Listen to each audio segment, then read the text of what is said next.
Good evening everybody, welcome to the iRacing Esports Network and welcome to the second race meeting of the season in the World GT Championship. Today we've headed east to Norfolk to be precise for round 2, and we're coming to you from the Snetterton circuit here in the UK. It is in the middle of a heat wave, or about to embark on a heat wave here in the UK, and I'm expecting plenty of hot spicy action else on the circuit. In the commentary box we've got something similar alongside me, Adam Bath. It's Norfolk's very own Sam Fitzpatrick, and Sam, as a local, you're the perfect person to explain what it takes to get around this circuit.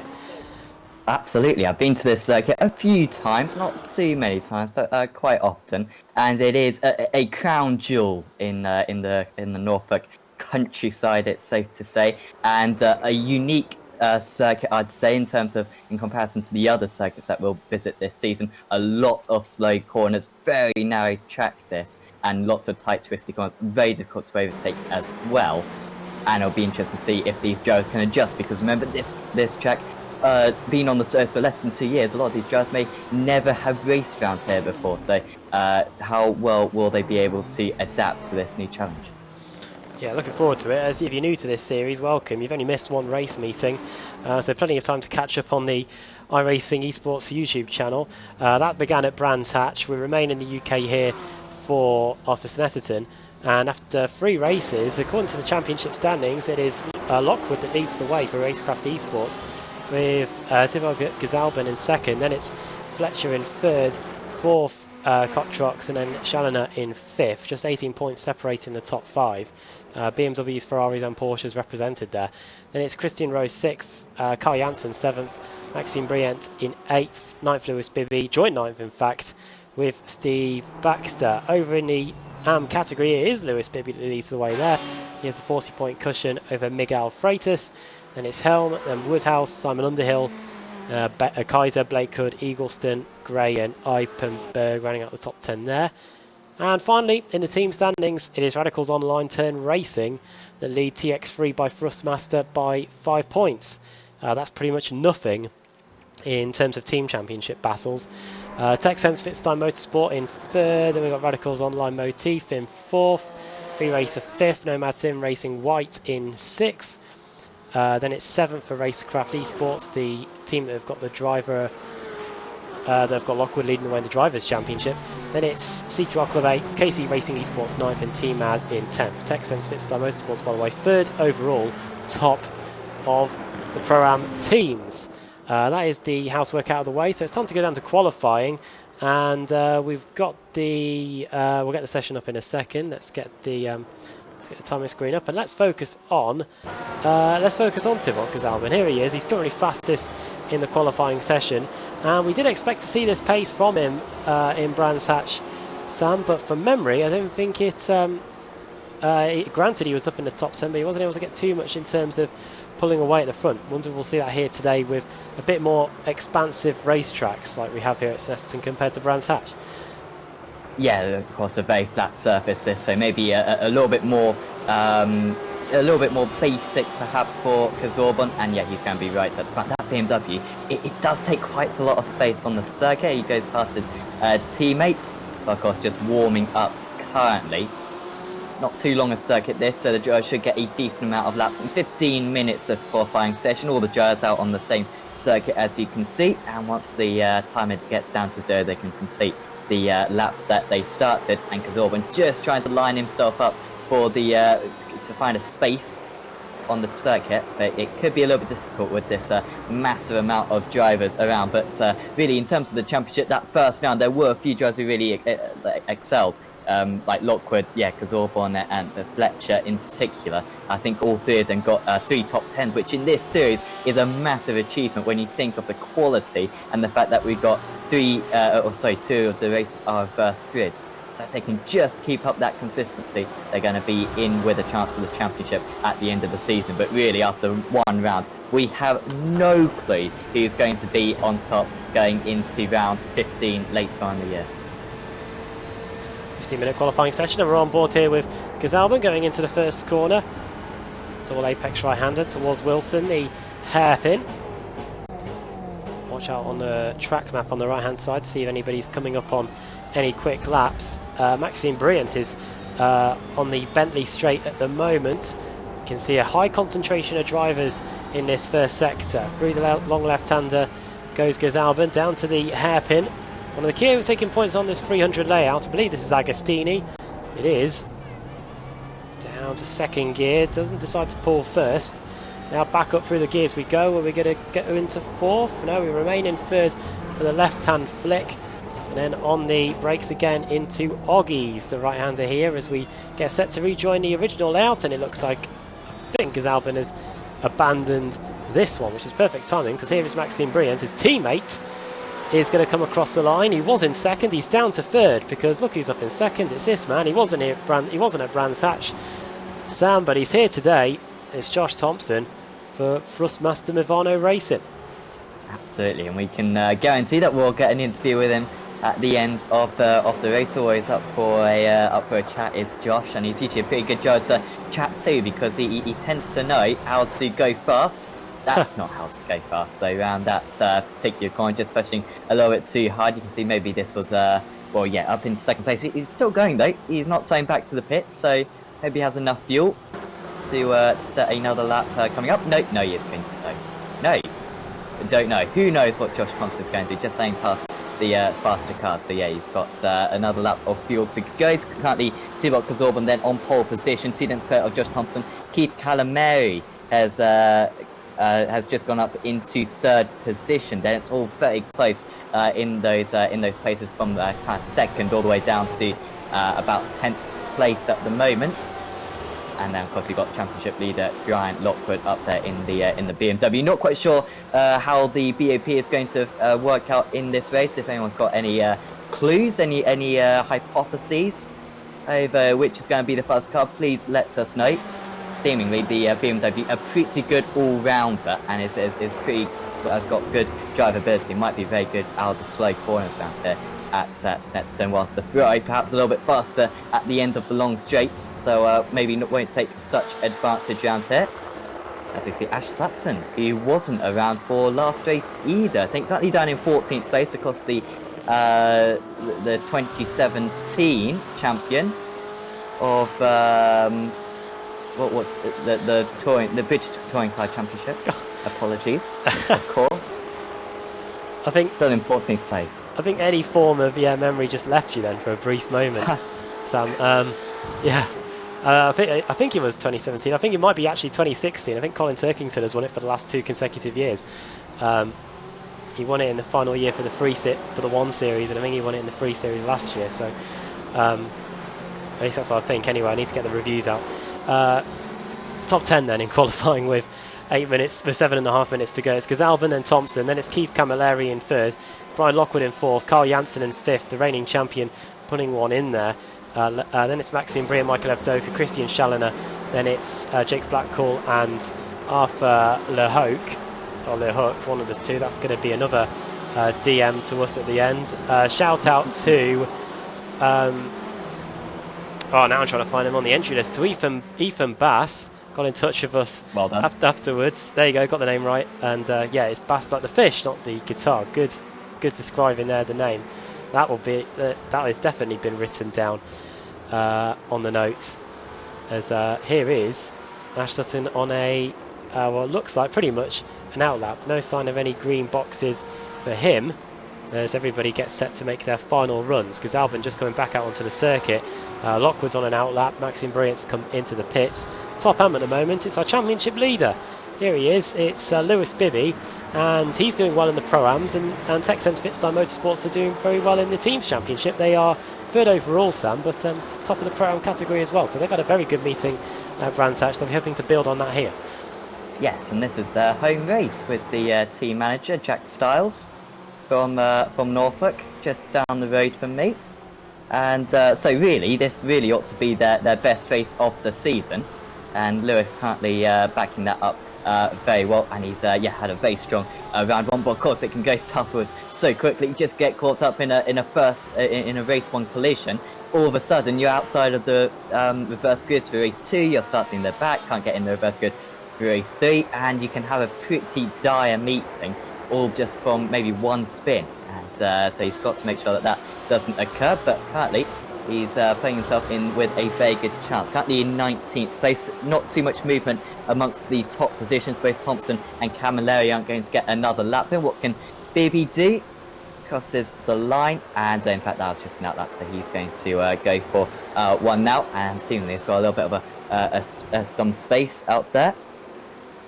Grant Lockwood, is he currently on a fast lap? 1:43 judge is coming to the start finish line now.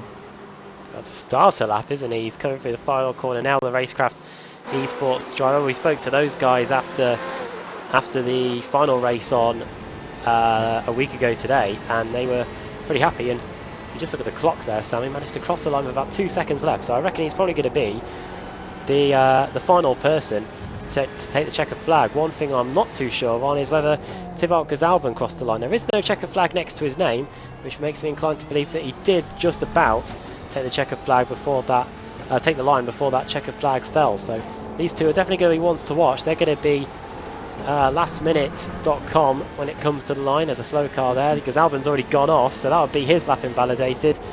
No way that he is going to improve on his provisional pole time, which is a 1:39.8. The only driver to get into the 39s, in fact. So this is going to be interesting to see. What's Lockwood doing, though? That is the question. First sector, 31.5. That is 6 tenths quicker than Thibaut Gazalban on the last lap.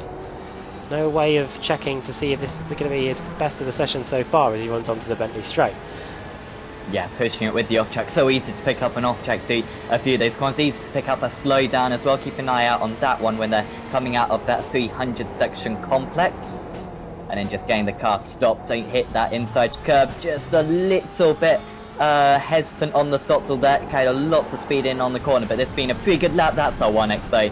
Guaranteed for Brian Lockwood, and maybe was down on his delta, had to push hard, or maybe he was up on his delta and had a chance at pole position. But either way, he's looks like he's going to start from 4th position.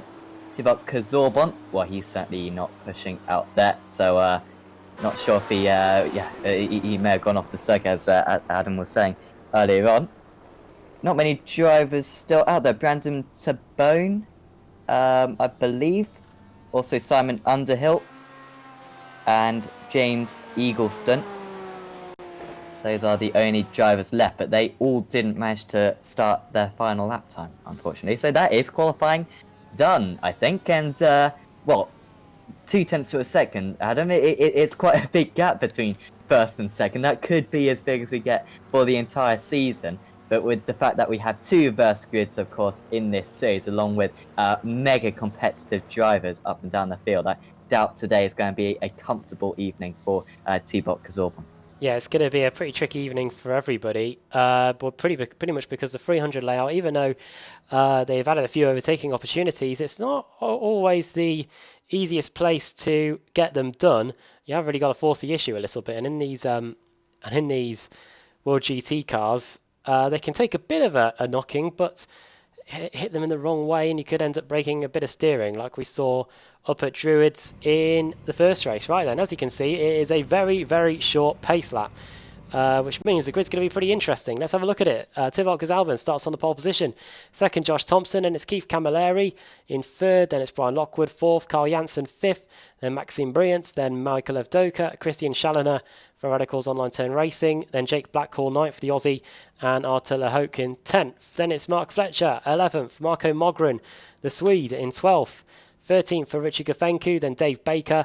Then 15th on the grid is Christian Rose, Ash Sutton in 16th, completing a trio of CQR club cars. And it's a CQR Evolution Beamer driven by Dan Kraft. Then it's Barry Baird, Lewis Bibby, top am driver in 19th, and 20th for Andy Shield. 21st, Brandon Tabone, then Billy Fletcher, then Ben Hackerson, Richard Warmingham, Pete Harrods. Then we've got quite a few Pro-Am drivers here, and Dennis Eipenberg, Ashley Blake-Cood, Mark Woodhouse. Then we've got Sharon Kaiser, Simon Underhill, Mike Gray, Chris Wood for Team Mad in 32nd. Then Matt Bunn, 2 seconds off the pace. James Eagleston for Year 1 Fury Motorsports. SimSports, got the first part of that team name right, didn't get the last bit. Michael Blake, then Dan McCauley. Then it's Rob Cuss, Paul Gosling, Ethan Bass. Then John Tusting, Dion Phillips, Pete Newman, Ben Gregory, Mike Partington. And then Chris Daines, Namella, Edward Rapreger, and Ben Palmer right at the back. The top the bottom 4, all not setting times. A 48 strong entry list getting set for the first race of the day here in the World GT Championship. There is your front row. There's Gazalban and Thompson in second. There he is.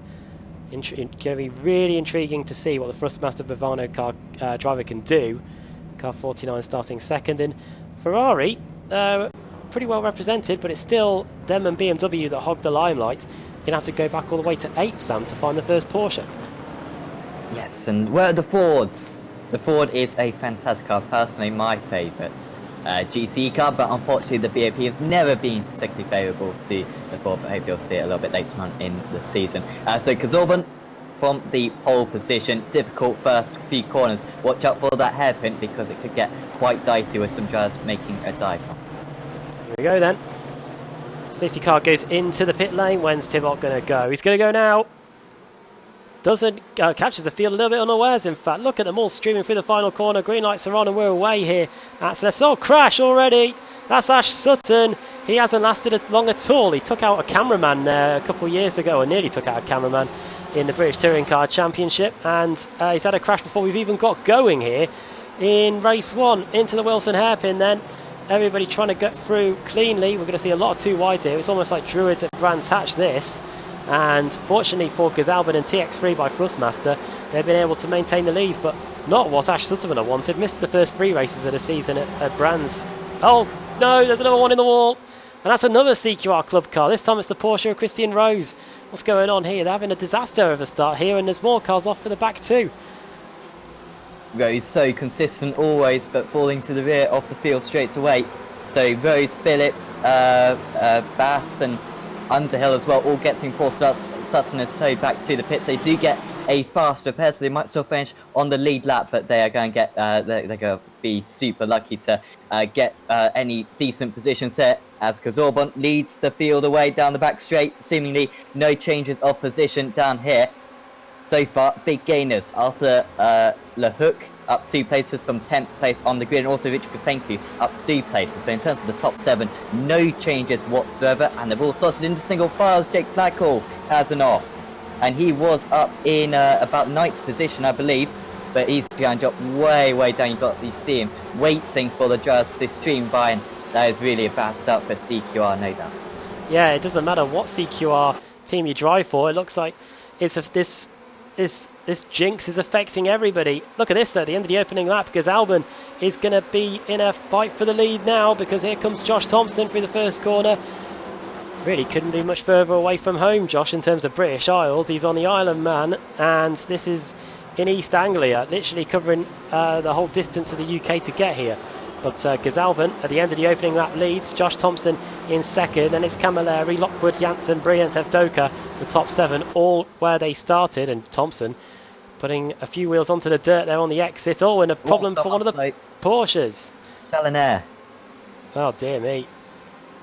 Radicals Online, Turn Racing, having a bit of an issue there, but looks like he hasn't hit anything crucially and has been able to carry on, but he has dropped down to 11th place as a result. And you can see there are a lot of cars kicking up the dirt. There isn't too much in the way of tarmac runoff area here, as Rob Cuss and Dan McCauley look like they have crashed, and that is down at the hairpin at Agostini.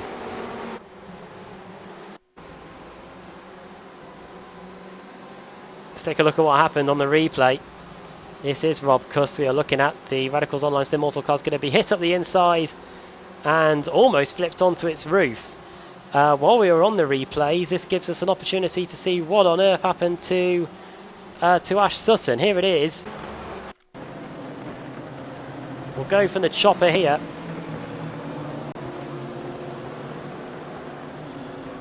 There he is with the blue mirrors.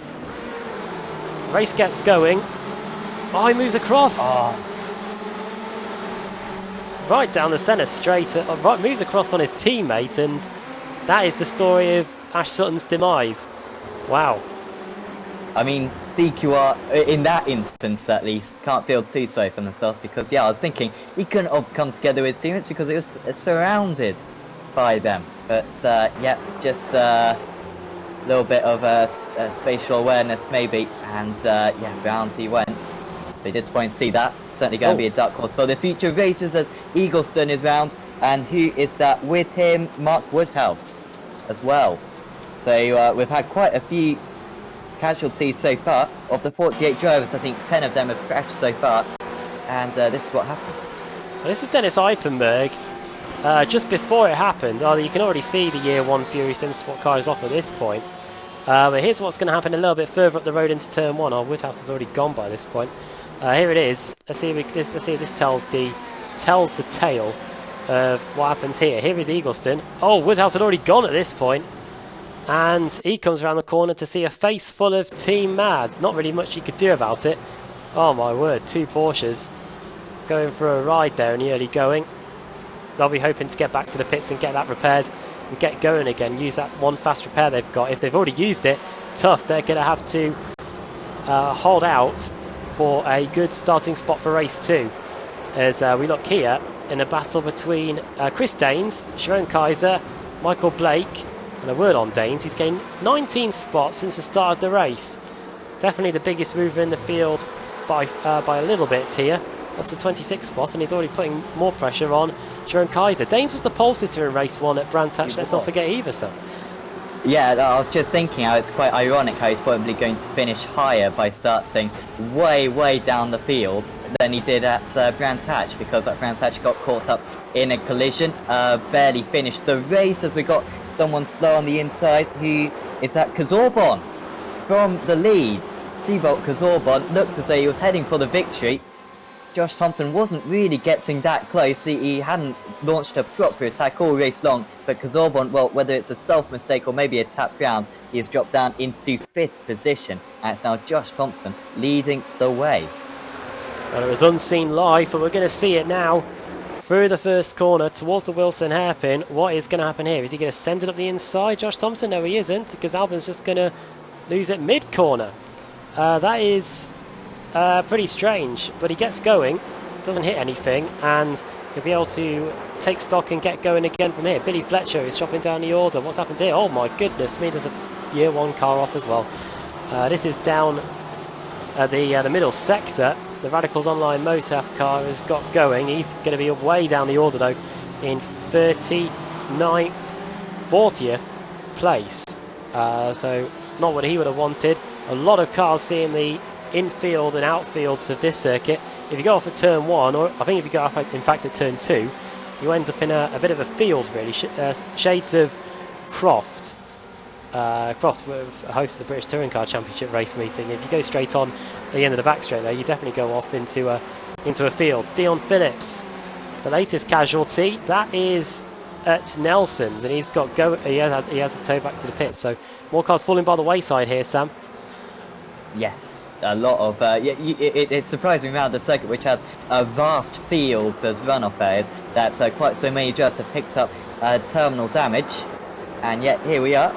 Hopefully we'll improve for races 2 and 3. Here's Janssen then, of course the defending champion and so reliable, one of the most experienced drivers. I believe he's done every season. Well, that was pretty daring. That's a move for maybe a rookie, because it was very aggressive, and well, good credit to him, it very nearly worked. But in the end, Lockwood just stays ahead. Nearly lost out to Kazorbon. There did Janssen. But that was a surprise move, and that's what you got to go for here around Snetterton. A few kind of slow corners like that. And, well, that could have been his best chance. Was almost nose to tail. Nice response there from Lockwood to nip back down the inside. The defending champion versus the championship leader, of course. And if it ended like this, Lockwood would just extend that championship lead further. Interesting situation for Thibaut Albon here. He is leading his teammate Maxime Briant, who is right behind him, and then he's got his other teammate Artur Lahukin in 8th place here. So a good solid start to the evening for these guys. Of course, there's still over half the race meeting to go, so we'll see if they can improve on that. Close battle here. This is going into the bomb hole. This is Mike Gray getting past Ashley Blake Cudds, the all pink Simortal Smile Time car, shades of David Pinkney in the British Touring Car Championship from yesteryear in 22nd. Simortal Smile Time. Oh, Fletcher and Bass having a bit of a issue, I believe. Oh, hello. Dropping down a little bit. Yeah, this is Bass, and he is off in just going into the bomb hole. So problem there. Billy Fletcher may have been may have gone off the track as well, but he has carried on. He is down in 39th place. There he is. So once again, a bit more drama.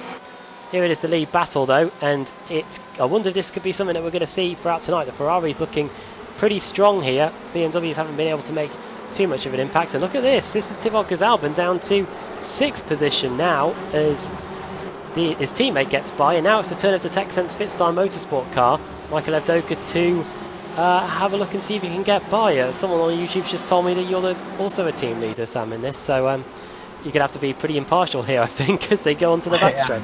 Well, I always try to, hence why I didn't mention it. But, well, there you go. Come on, Fitstyle. You can do it. No. But I know Michael is quite an aggressive driver, though, usually. So he's if anyone's going to be able to make a move, he's probably going to be the one. And you can see how close he is. That Ferrari as well, good down the straights. And, of course, that's the situation we'll be in. Anyone who's driven the BMW in the GT3 series knows the pain where you just haven't got the straight line speed against your rival. You certainly do want that straight line speed. Here comes Evdoka. That's a really nice exit, actually, from Murray's, I believe that is. But actually, that slipstream effect not helping him too much, and he's struggling to keep up going down into turn 1. So maybe it's the BMW or maybe just the setup. It's not really helping the Fitstyle Motorsport driver too much. But of course, this is the best opportunity where you look to the inside. You've got to surprise your opponent. He's deep on the brakes. I don't think he wanted to go for the move, but he very nearly went for it. And now he's going to have to try to get the cutback going into the next left-hander. Evdoka can't quite get his nose alongside. He's got to be so careful from behind. You know, of course, Kazorban's teammate, Arthur Lehook, is right on his tail. This is where we saw Janssen almost make a move a couple of laps ago. But Evdoka not close enough. But really struggling now is Kazorban, usually a driver who I think gets faster in the races, but he's just really struggling to back up that super impressive qualifying lap. Yeah, of course, as the only driver to lap in the 139s, something is kicked off right in the middle of the field, and it involves actually Blake Cood, Jerome Kaiser and Dan McCauley. Let's see what happens here. This is going down the Bentley Straight, and let's see what formerly known as Rivet Straight. So, Blake Cood locks up. And is he going to get clattered into? I reckon he is. Or else they all take evasive action. Oh no, that's one of the Brittech SimSport cars that goes flying into the back of him. And a Ferrari joins the scene of the accident too. That might have been McCauley. I think it might have been. We'll have to wait and see on that. I think that is. Yeah, SimSports Racing USA. There he goes. Through into 31st place. Despite that little incident, he's managed to gain 5 spots so far. So it hasn't really impacted his progress too much. Mike Partington, it was Chris Danes in the Brittech SimSport car that went into the back of Blake Hood. That front downforce isn't going to be helping too much, but it's not going to stop him from looking up the inside. Is he going to have a clout full of understeer? Well, not enough to take him into the side of the BMW, and Danes is going to try and go around the outside here. Will he have a meatball flag? Will he come into the pits at the end of the lap? He's soldiering on regardless. Here as they come up the centre straight. This is a fight over 22nd and 23rd. Danes, by the way, has gained 22 positions. Well, you'll have gained 22 if you can get by Partington here, and he does so. As Partington in the Thrustmaster Movano car takes a huge amount of curb. Yes, I mean that car's going to be cool, and trust me, outside in this Norfolk weather, it is hideous. As someone who was playing tennis not 1 hour ago, it is quite hot out there, and so any cooling he can get will be very useful off the circuit there. Not trying to give this one up at all is Partington. Of course, one of the top drivers in the world's fastest gamer a couple of years ago in its inaugural season, and Partington is going to put his nose back down the inside. Such a narrow circuit and such a wide car this, it's very difficult, but these drivers are really just in tandem currently, and just side by side through so many of these corners. And now Partington under big pressure once again from Kaiser Danes. You can see he's really struggling down these straights, hence because of that aero damage. But through the corners, he is mighty, and he might just be able to pull out a significant enough gap. Worrying thing is I had to peel myself off the chair today. It was that hot that it's going to get even hotter. Lovely image. Yes. 13 minutes into the race, into the opening race of the day here in the World GT Championship at Snetterton in the UK. It's Josh Thompson leading the way with Camilleri in second, then Lockwood, Janssen, Brilliant running up the top 5. We're looking here at a battle for 29th 7th and 28th. This is Marco Namella, who didn't set a time in qualifying, started at the back. He's up to 27th place now. He's gained 19 spots. Matt Bunn started a little bit further up the field than the Finn, and has only gained 5, but we'll take that. And if he can get a little bit more, he might still be in with a chance of getting in with a potential reverse grid pole. I'll have to wait and see on that. The wheel has been redone for this second week, a few new logos on there, but we'll have to wait and see, and it can always add a bit of spice to any race meeting, no matter how good or how bad the racing is out on circuit. So we look forward to that. That'll be at the end of the opening race. There'll be another one too at the end of race 2, as Chris Daines continues to punch above his weight, really, considering he's got the damage on the front of his Beamer, keeping a World Championship driver in Mike Partington at bay. Yep, mighty defence at the moment, and I think if it weren't for this damage, I think Daines would actually be pulling away, but who's that ahead of them? Michael Blake. Blake is still pulling away from them, actually, so Daines within 2 seconds of Blake, but I don't think they're going to be able to catch him by the end of the race. And there's pretty much 2 straights round here, but you can see Daines is probably losing about 0.3 of a second on each one, and to make up the time elsewhere on the circuit, it's ever so difficult. Also, you might be facing a little bit of extra understeer as well, not quite getting that same downforce as he was earlier on. But you can see the finishes in sight, and what he's got to remember here is that one place, 23rd to 24th, does it make that much of a difference? It could be a blessing in disguise, of course.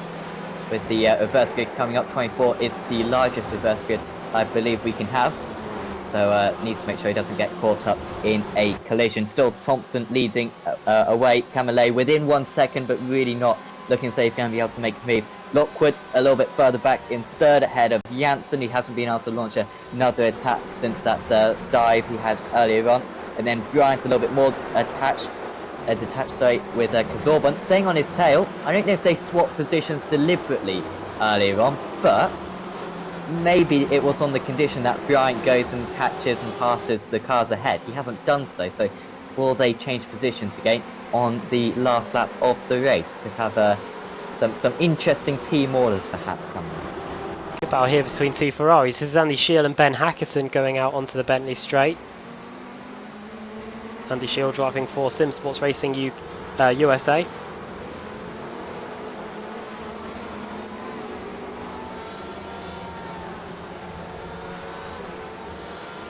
Just behind then is Ben Hackerson as well. Being 0.6 of a second behind there. It's warming and rounding out the top 20. Of course, we could have a reverse grid of 16, so really important this. You want to be absolutely as high up as you possibly can. And Shield is lining this one up nicely. Of course, Ferrari versus Ferrari, so there isn't going to be any immediate or any obvious advantage for either car. But maybe just their setups could play quite an important part in this. You wouldn't think it, but this lap's only 10 seconds slower than what we were doing at Brands Hatch a couple of weeks ago. They were doing around about 1:30s there. And they're doing just over 1:40s here in the race. Not too dissimilar to what they were doing in qualifying, in fact. Here is Mark Partington. He's got by Chris Daines, but now he's going to be held up by Michael Blake, and it's going to open the door for Daines to get a bit back involved, and they've taken each other off. Well, that's not going to help Partington's mood at all. Daines is going to let him get back onto the circuit in front, probably right to. And Partington has now been passed by Palmer and Namella as well. So down to 25th. Goes the Fussmaster Movano driver. Ooh, and nearly losing it again there is Daines. Really struggling now. And just a simple mistake, just putting his car in a place where the gap was closing. Ever so small contact, and they were fortunate that it wasn't a little bit more serious than that. The Partington didn't get completely spun round. Is it going to be any change here?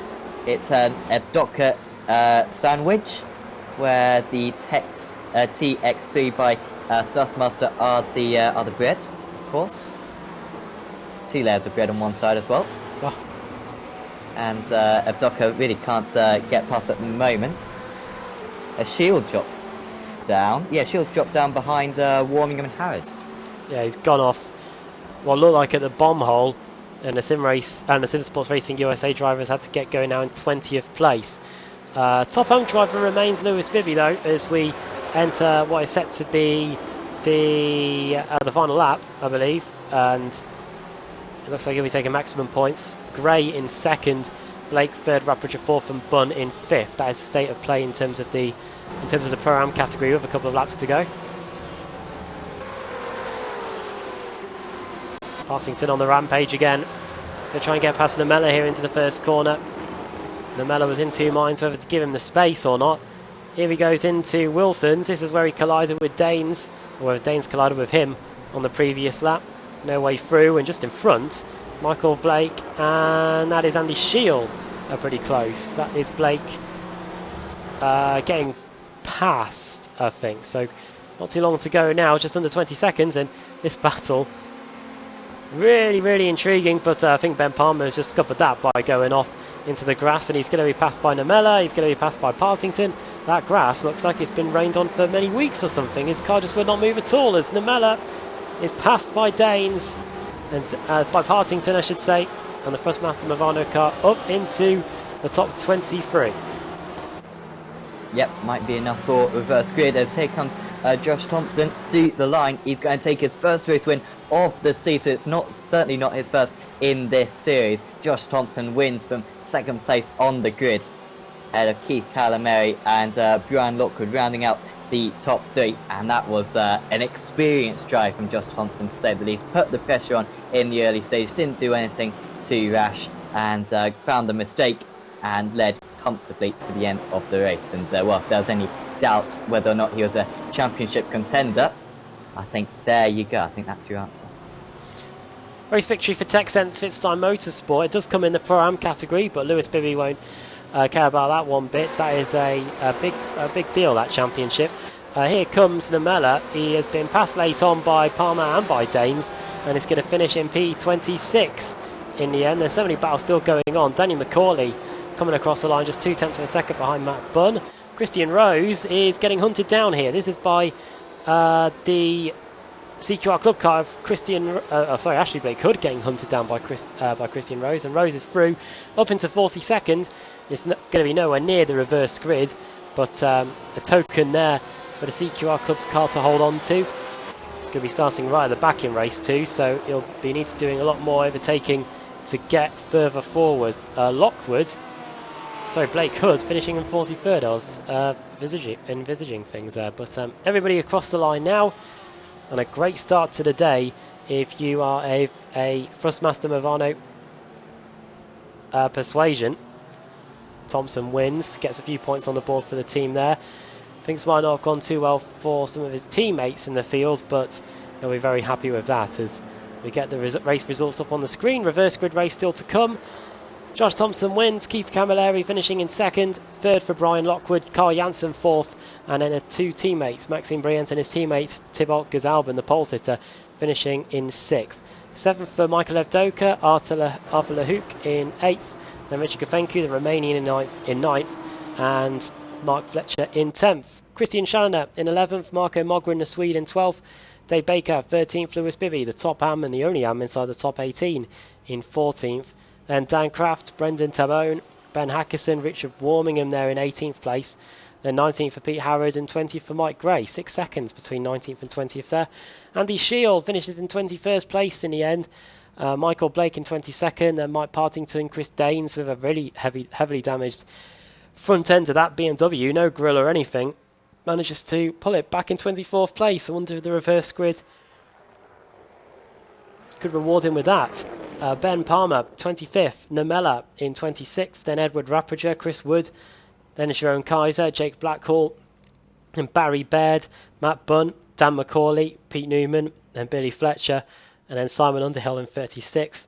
Then 37th, Ben Gregory. Ethan Bass there in 38th. Then Mark Whithouse, Paul Gosling, John Tusting, and Christian Rose. Over a minute behind him, 42nd, getting by Ashley Blake Hood in the final sector.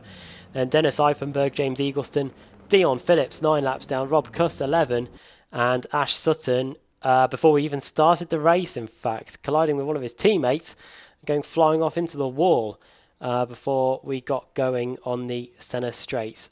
He'll be hoping for better things in race 2, and so will everybody else. But we hold their destiny potentially in our hands as we get the reverse grid ready to go for the first time tonight, and we are looking forward to it. Usually we spin the wheel of fortune, it goes around, and whatever number it lands on, that is the number of cars that will be reversed onto pole position. So let's get it up.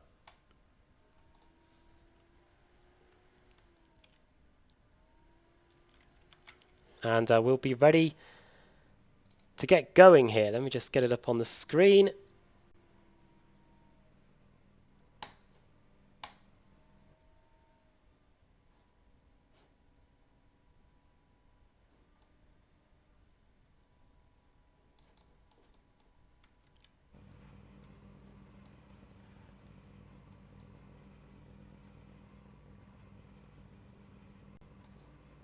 Here it is.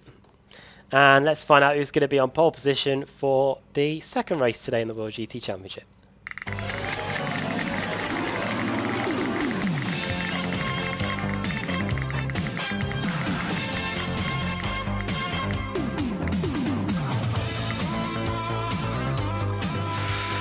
Well, Chris Danes would have very nearly been on our Christmas card. We would have been up very nearly on Chris Danes' Christmas card list. It was very nearly 24, but it's going to be the smallest reverse grid we could possibly get, and that is 14. Who's going to be on the pole, Sam?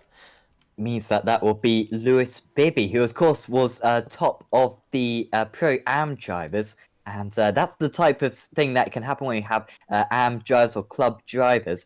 Sometimes they can just about get into one of those first grids, and it's massively helped Lewis Bibby because he'll be miles ahead of the rest of the Pro-Am drivers. Mike Gray was in second place. He'll be down in 20th place. So yeah, it'll be Bibby on pole position, Baker in second, Marco Mogren in third, and Chalonier in fourth place. So difficult to pick a winner out of those guys. It was tough to overtake in race 1. Are we going to see more of the same in race 2? I personally cannot wait for it, and it's only 20 minutes away. Great, well that's great for Texense Fitstyle Motorsport. Pro-Am victory in race 1. Pole position overall for race 2. So I wonder if they can convert that into victory. We'll wait and see. When we come back from the break here on the iRacing Esports Network for the continuation of the World GT Championship here at Snetterton.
Growing up as a kid in Oklahoma, where I'm from, the Chili Bowl is the biggest race that we have.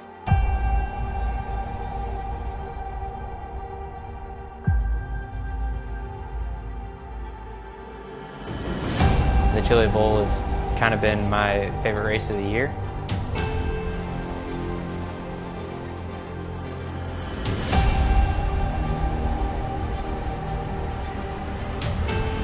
Growing up a dirt racer in Oklahoma, that's kind of the holy grail.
Coming for a splash.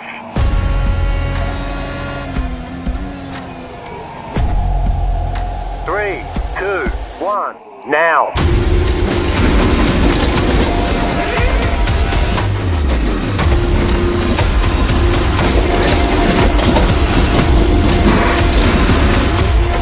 All clear, punch it.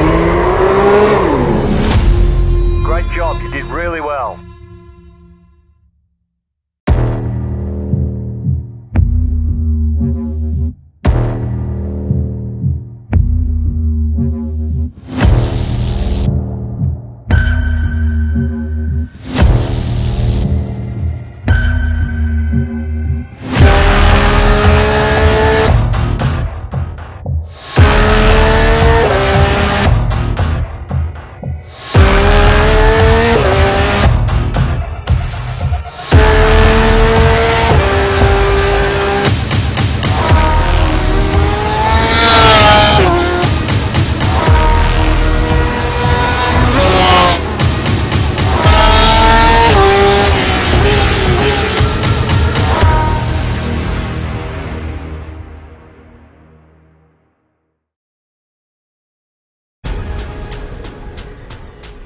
The most realistic online racing sim ever made.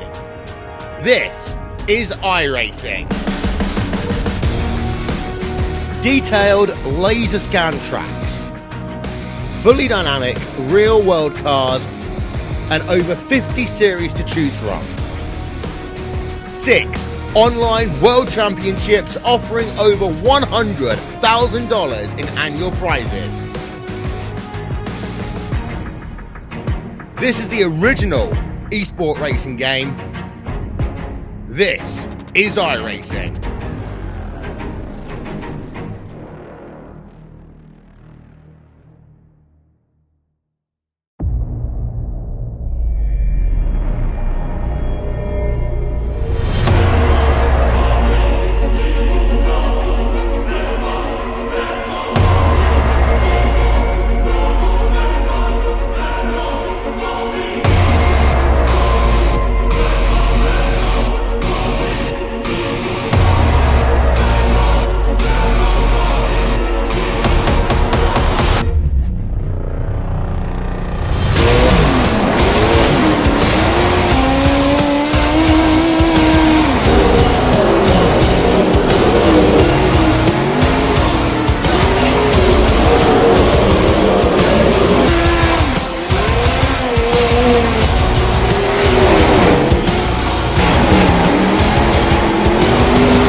Welcome back to Snetterton and welcome back to the World GT Championship on the iRacing Esports Network. We're getting set for the second race. 14 cars reversed, the smallest possible we could have done, and it means that Lewis Bibby for TechSense Fitstyle Motorsport is on pole position. It was a Ferrari that won race 1.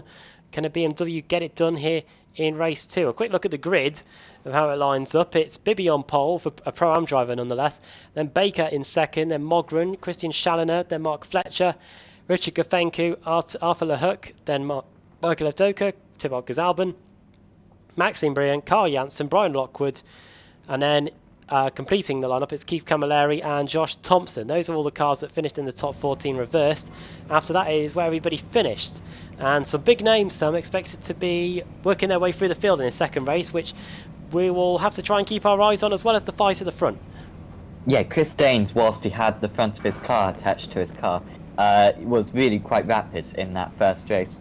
Car number 900 starts in 24th position, and of course right at the back, we got Christian Ray starting from 42nd on the grid. Seemingly no Ash Sutton, from what I can see, which is a bit disappointing, because he was involved in a collision in race 1. But yeah, there's plenty of competitive drivers a little bit further down. Fascinating what's going to happen at the front there. Can Bibby hang on to this? Can Baker maybe overtake and pull away? It's so difficult. These guys are so evenly matched. I can't see any of them making a gap. And, is there a chance maybe for Josh Thompson to take his second race victory of the day? We're about to find out. A reminder that Porsche in race 1, I think the furthest down, the highest Porsche was in about 8th place. Let's see if Dave Baker can get it done though for Porsche in race 2. Green lights are about to come on. Lewis Bibby puts the power down straight away. The green lights are on, and we're racing at Snetterton for race 2 in the World GT Championship. Look at that BMW up the inside. That is Christian Schallner, I think, or it might be Richard Kafenku, one of the two. He's going to go around the outside the Porsche there, Schallner. Let's see if he can get it done. I think he might just be able to when he gets onto the brakes, but the BMW is going to come back up the inside. It is a very intimidating car. Lots of position changes going on in the midfield. Let's hope everybody can get through safely. It looks like for the most part everyone has. A few cars starting from the pit lane. Josh Thompson hasn't even taken the start. So he's not even going to be in this one. Oh no, car off, car 007. That's got to be Andy Shield. It is. Sim Race, it's a bit of disaster for Sim Sports Racing USA. Another car over there, another teammate's gone off. That was Ben Palmer. He's buried in the wall. So nightmare start for them. It was a nightmare start for CQR in race 1. Sim Sports Racing USA here in race 2 having a similar nightmarish start. But Lewis Bibby, the TechSense Fitstyle Motorsport, he's got the view of his dreams right now. He has got the entire... Oh no, please don't tell me that's a slowdown penalty. He pulls over. That is a slowdown penalty. Dave Baker takes the lead. I don't know if that was a commentator's curse or not. But the CQR Club car leads. Then it's Schallner, Mogren, Kafenku, Gazalban, Fletcher, Janssen, and Lewis Bibby will be lucky if he's in the top 10 by the end of this lap, Sam. And that certainly was a commentator's curse, at least if it wasn't from myself, otherwise I would have had to resign from my position. But there is Bibby all the way down the field. It's so costly on the opening lap. Anyone who's driven on iRacing, of course, that slowdown really affects you on the opening lap. And of course, the fact you've got so many cars behind you as well, just drops you way down the order. Brian Lockwood with an issue then. Yeah, he's disappeared. Yes. So, also Jake Blackhall, another disappointing race for Jake Blackhall as well. So, they think we saw that one, but yeah, he's gone way down the order as well. So, he's had a very miserable day. But there, I didn't say anyone was going to be able to pull away, but seemingly Dave Baker's trying to prove me wrong at the moment. As we see side by side, that is Kazorbon, who made a mistake from the lead in race 1. And you know what? He's giving himself half a chance. Here's Kafenku coming back, though. Kafenku puts it down the inside. It's ever so difficult for the car on the outside, but I must say the driving standards so far today have been very high. And once again, a lot of space given. Now, Kazorbon might lose a position to Carl Janssen, and Kazorbon might lose another place. So the driver behind really gets him boxed in. We're almost going to see 3 wide around the circuit where 2 wide is difficult. And Kazorbon, well, he's had a nightmarish day so far, and he loses 3 places there in quick succession after trying to gain 1. Started on the pole, and it looked like everything was going to be great for him. Managed to get a top 10 in race 1, but so far he's... Oh, well, where's he going now? That might be broken steering. The car looks all over the place. It looks like he's managing to point it in a trajectory that's getting it back onto circuit. A little shake of the car to see if all is well. Looks it from within the cockpit, but He's down to 18th place now, and he has got a fight to get his positions back. If he might be able to still be in with a shout at the reverse grid pole in race 2 here, but this is the main talking point in the opening 2 laps. Tuokas Albin, who was fighting for about 5th or 4th earlier on, trying to get by Richie Kafenko at the start of lap 2. Instead, he's now having to fight his way through the field from 18th. And look at everybody here, so over the line astern. Little to separate them as they come across the line. This train starting with Lewis Bibby, who's managed to gain a few spots up into 8th now. But he has still lost 7 from where he started, of course, from pole. Yes, got Keith Camilleri in front of him. Remember, the driver who dropped down just before Kazorban had gained 5 places on the opening lap and was just carving his way through the field, and then just a minor setback like that, you lose your rhythm, and all of a sudden he was offline and in the end fell off the road as well. We've got a spinner, have we? It's Maxime Bryant from 6th position, I believe, so really not going well for TX3. And yeah, he's dropped way back, and I think he's going to be too far back to be able to recover a reverse grid place as well. So Bryant, he had a really good race 1, and so far has had a pretty good season as well. This is what happens. So that's Janssen down the inside. Janssen's got fantastic speed out there at the moment, the defending champion. And are they just going to make contact? I was applauding them, how much space they're giving one another. And well, I think Bryant, did he turn in a little bit? It was difficult to tell from the camera angle I saw. But, well, I think that's probably a racing incident. Maybe could have given him his rival on the inside a little bit more space. And there's Marco Mogren from 2nd position, I believe. And he's now fallen down the order. Yeah, that's at the end of the back straight. And he's now got going again in 22nd place in Radicals Online Sim Ortal. He's going to get passed by the CQR, by the Sim Ortal Small Time car there, driven by Jerome Kaiser. But let's have a look on the replay and see what happened to Marco Mogren. Here he is. He is in 3rd position at this point, trying to defend from Richie Kafenko. Kafenko nowhere near the situation here on the brakes, and he looks like he just loops it. May have clipped the inside curb. It might be worth having a second look at this from the onboard camera. Here it is, going into the left-hander. So maybe lost it on a bump, it looks like. And those 3 green lights, which indicate you're in 3rd place, they are going to be probably extinguished when he gets to the line. Down in 23rd spot at the end of lap 3, start of lap 4 here. So a lot of cars falling by the wayside, just like it was in race 1. Even the best were making mistakes in race 1, and so are everybody else here. Everybody proving their humanity here. And Janssen's made a mistake as well. Just saw him because he was absolutely charging on his car, Janssen. We've seen him make a few overtakes already. Had gone from, I think, about 9th place on the grid. No, 11th place on the grid. I think he was up into 4th, but he's actually dropped down again, back into 8th place now, Carl Janssen. So really disappointing for him, and all that hard work. Still, it's going to be a decent result. Anything in the top 10 is a success, really. That's how the drivers should be viewing it if they want to win the title. But still, Carl Janssen, half a chance at winning the race, and it's just escaped him right there. Great battle going on here. Good battle for 5th as well. Keith Camilleri versus Michael Evdoka, and it looks like the KC Racing esports car has got the move done.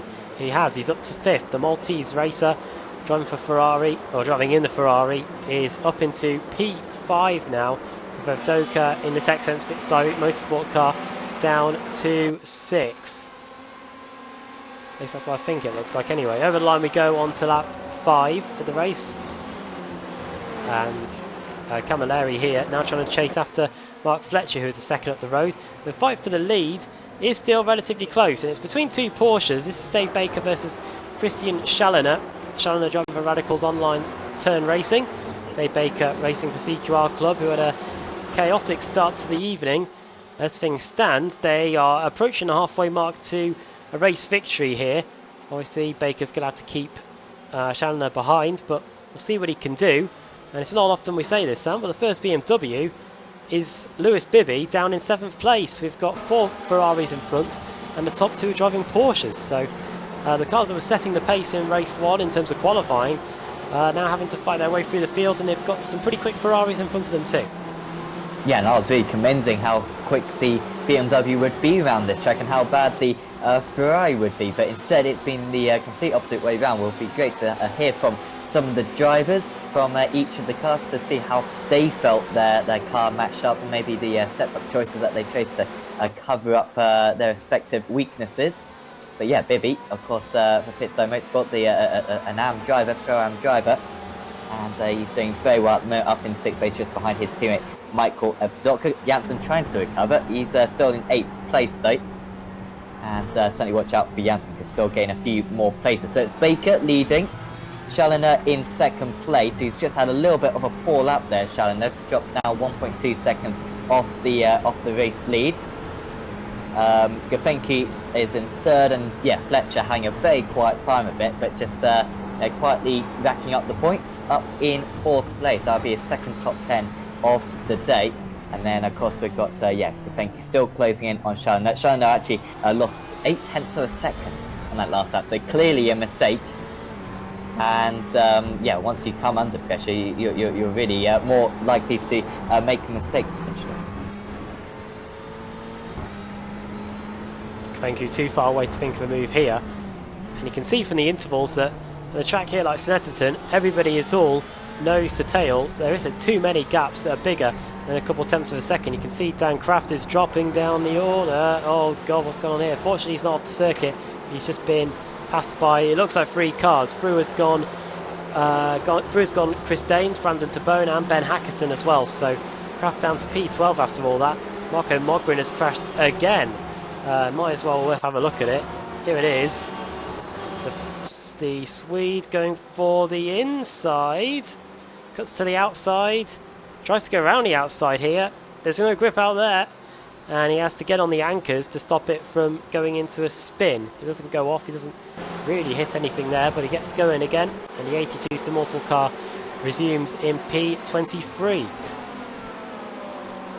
Wants to get in that reverse grid. Wants to get into the top 20 at least, otherwise the chances are very minimal, and that's really what these drivers are racing for that good race 3 slot. Here comes Janssen. He's been the master of overtaking so far. I've seen at least 3 moves by him so far where he's just been mega deep on the brakes into one of these hairpins, and that's what he's going to try to do. Imagine he's going to try to get the cut back, of course very difficult to go around the outside, so gets a terrific launch. Bibby straight away covers the inside. Janssen commits to the outside, couldn't really commit the dummy there, he was already alongside, and he's just getting to cut back into every single one of these corners. Problem is, the outside line and the inside line is so easy to defend.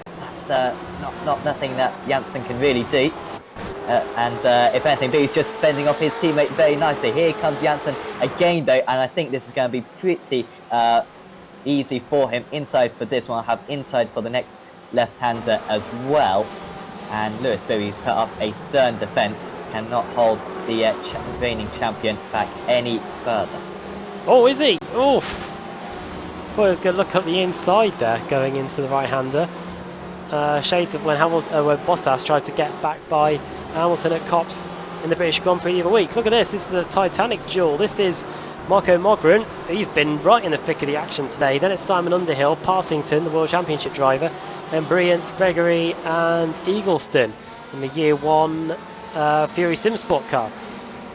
And it looks like the Nomad Sim Racing Black may have his work cut out onto the straight. I think he's already been passed by one, is he? 3 wide, nearly down the straights. The Year 1 car trying to, I don't know, try and get by. Oh, sorry, it was the TX3 car, wasn't it? It was Maxim Bryant trying to get by. Off goes the Nomad car. That is Simon Underhill off. And it looks like he will be passed by the Year 1 car. Oh no, he hits him instead. Dear. And that is, into the back of him goes James Eagleston. Arthur LeHook is going to try and get by him now going into Murray's. Well, the Porsche is on the inside, but he's just going to go drive around the outside of him. Good move there, but what went on at the bomb hole there may be further investigations on that. And who's this in the Sim Sports Racing USA car? Andy Shield. He's arrived on the scene at a fair rate of knots. Surely he's not going to think about moving to the first corner. No, he doesn't. But a crazy couple of corners. Oh, he's run wide. Oh, and he nearly defends too late. Up the inside goes Eagleston, but Shield late on the brakes. Oh, and off wide goes the TX3 car of Arthur LeHook, the Frenchman, very nearly going onto the 200 layout of the circuit here, there, and is now causing a bottleneck behind as Shield and Eagleston collide again. It's been a a very tardy lap, I'd say, for Eagleston. That's not putting the blame on him or anything. We'll wait for the stewards to judge that. But that is the second car he's collided with, Sam. I mean, that was the climax that we were waiting for. Gradually built that one up, and in the end, just a collision. That's the difficulty around this circuit. Of course, these are really big cars, narrow circuit, and when you're racing like that so hard, then that's always going to happen eventually. But hopefully those guys can recover, get a decent result, but that wall damage seems to be pretty bad. These top guys have all closed in on one another. Baker's been struggling for pace a little bit, but it's clear that he's just not as quick as the likes of Fletcher and Camilleri, who are consistently half a second to a second lap fast. The problem is they've got a couple of cars between them and the race leader, Challoner and Gafenki. And so the top 5 are now separated by about 3 seconds. Back to this one with Gregory in the Ferrari. Update on the demise of Brian Lockwood, and that was just internet issues. We did see him disappear earlier on the YouTube chat. Racecraft Esports getting in touch, explaining why their man is no longer here. Hopefully he's back for race 3. Get some more points on the board. Matt Bunn has crashed.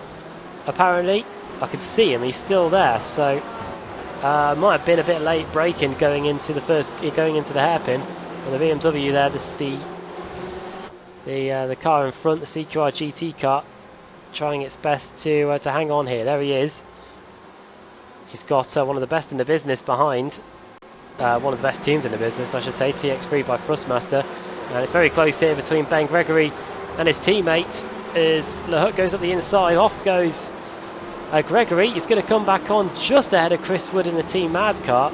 But they don't come together there, fortunately, as we enter the final 5 minutes of this second race. And check back in at the group at the front. I wonder if things might be about to kick into life here. Baker has kept Challoner at arm's length for the majority of this race, but now the Ferraris are starting to arrive on the scene.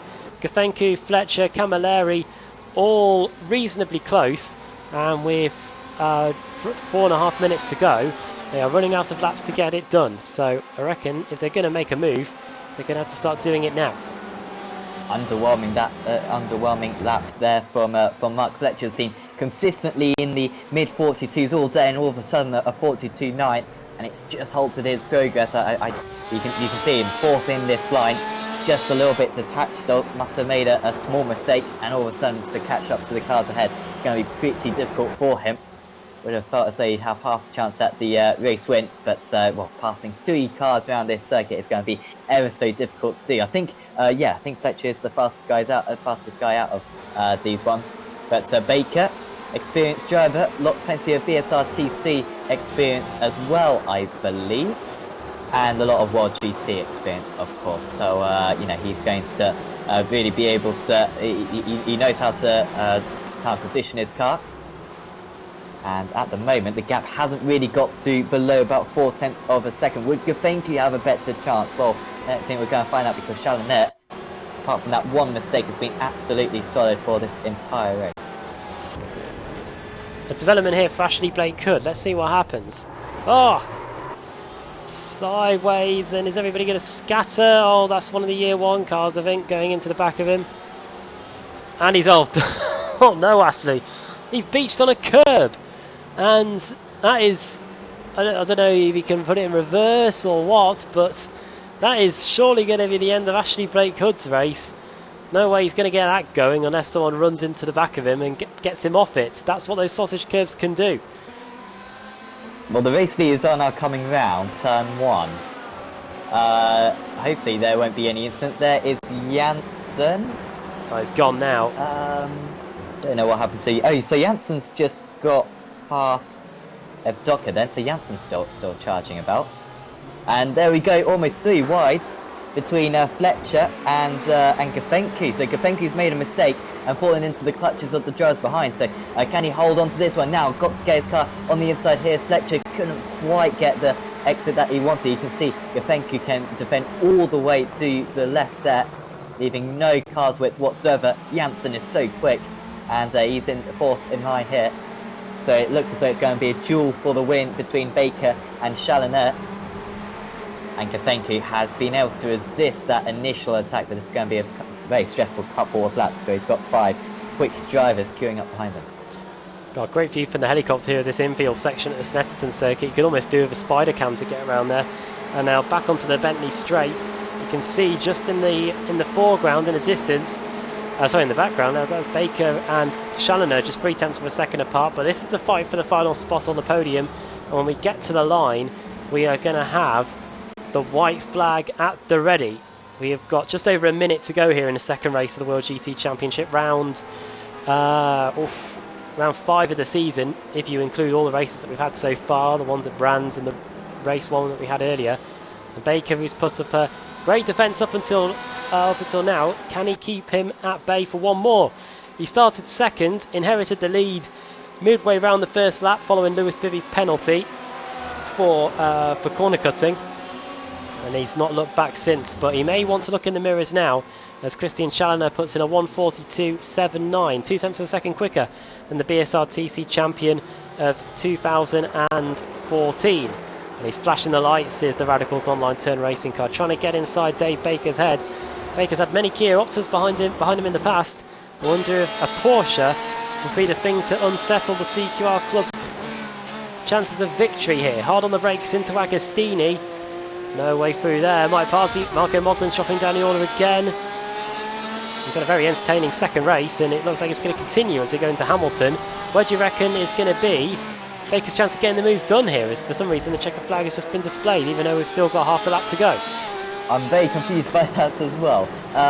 But I'm probably into Murray's surely at the end of this straight. He's not really close enough. He is closer than he was on the last lap. He's 1/10 closer than he was on the last lap. Maybe just that mistake from Challoner, which gave Baker a bit of breathing room, could be the difference. Because Baker's only got a couple more corners. He's got Bomhole, really no opportunity at an overtake from this point onwards in the lap unless he can get some miraculous run coming out of the final corner. Baker is closing in on his first win of the season. It'd be the 5th different winner, I believe, in 5 races this season. And Challoner is trying to put him off, but it's not going to happen. And Baker, I think, is going to win. Great defensive drive there in the closing stages. He's led by example today in race 2, and Dave Baker's going to get it done in the World GT Championship at Snetterton. Christian Challoner finishes in second. Third for Richard Kafenko, he completes the podium. Lewis Bibby is going to be the top AM driver for the second race running by coming across the line in P8. And what about the rest of them? Marco Namella, 0.2 of a second between them, and the front of his car is a lot better than Richard Warmingham's. That is, as has to be said. The XVR Sim Racing car coming across the line in P14. What about the rest? Matt Bunn, very, very close to Mike Gray there over the line. He finishes in 22nd place. Jake Blackhall has got a problem. He's had a problem for most of the evening, and the 97 car has got severe damage to the rear of that Porsche 911. Let's see if he can get back to the pits. We're going to have to wait and see here, or if he can get to the finish line. He's in P38 now. Edward Rappridge is 30 seconds away, so I don't think he's going to deprive the Australian of this spot. There is Rappridge in the Year 1 Fury Simsport car. Over the line goes John Tusting. He was a lap down on everybody else, so that's why he's just come over the line. But now we've got to wait for Jake Blackhall. Here he is, using his front legs to drag the car over the line. He's going to come home in P38, and now we're just waiting for Edward Rappridge here. The Year 1 Fury Simsport car going to come home and take P39. Some useful points on the board for them. And that is just about it from race 2. We've still got one more race to go though. But before we do the reverse grid to set the grid for that, let's have a look at the finishing order, which is as follows. Dave Baker wins, Christian Challoner second, Richard Kafenko third, Mark Fletcher in fourth. Just a few tenths behind him in fifth is Keith Camilleri. And then sixth, Carl Janssen, Michael Evdoka, Lewis Bibby, there he is, top am. Then Ben Hackerson ninth, and 10th for Brit Tech Simsports, Chris Daines. Tell you what, if we get another 14 for race 3, I wonder if Daines might be a shout of getting a win. That would complete a perfect evening for him, really. Starting at the back, going up through the field in race 1 and race 2, and then starting at the front in race 3. I've already written the script.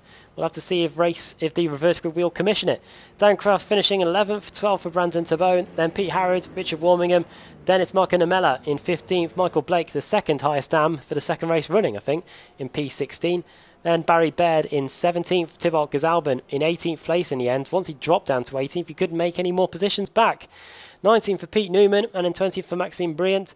Mike Gray in 21st, Matt Bunn in 22nd. Then Jerome Kaiser in P23, Arthur LeHuc in 24th. Not the best race, really, for TX3, must be said.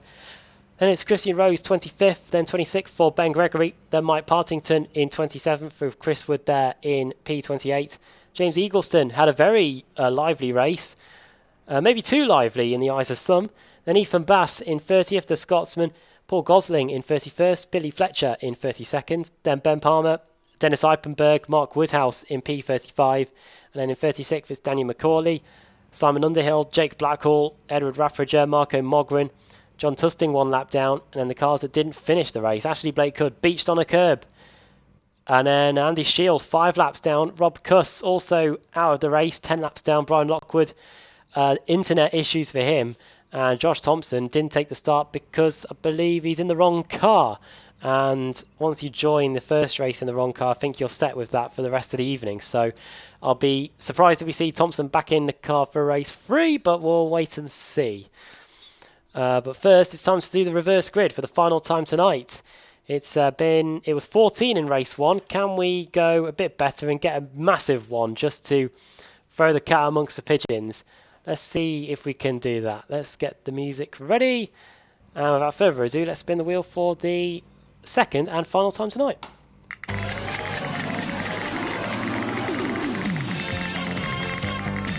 "24 is the biggest number.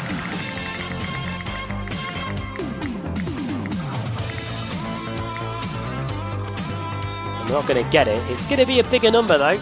It's going to be 20 cars reversed for the second race of the day. Sam, who's that going to be on the pole? That means that will be Maxime Briant, who, if you remember, made a mistake quite early on in this race too, and it was a blessing in disguise. He's going to certainly be the favourite, and Pete Newman will be in second place, and Thibaut Kazorbon. Well, he's had a troublesome day so far, but he's going to be starting in third position, just a couple of places off the pole sitter and only a couple of places off his teammate as well. So it'll be very interesting to see that one. Beard will be in fourth place with Blake and Namella in fifth and sixth. So yeah, just a roundup. Bryant, Newman, Kazorbon and Baird in the top 4 for race 3. Great. Well, we'll speak to you in a bit then here on the iRacing Esports Network. We're going to take a quick break. And when we come back, we'll be on the grid and getting set for the final race of the day here at Snetterton in the World GT Championship.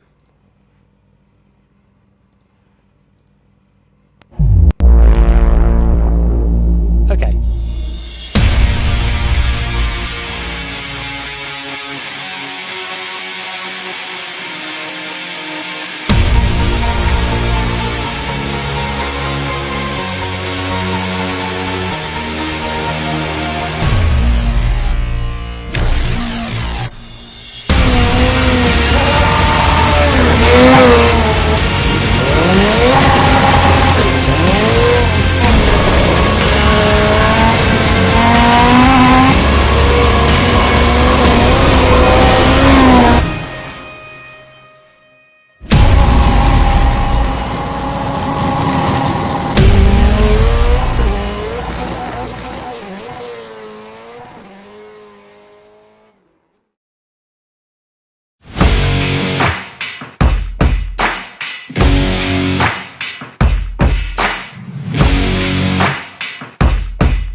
Growing up as a kid in Oklahoma, where I'm from, the Chili Bowl is the biggest race that we have.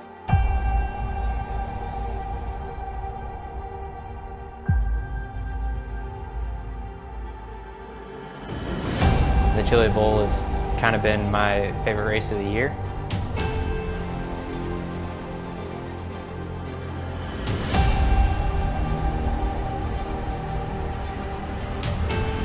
Growing up a dirt racer in Oklahoma, that's kind of the holy grail.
Coming for a splash.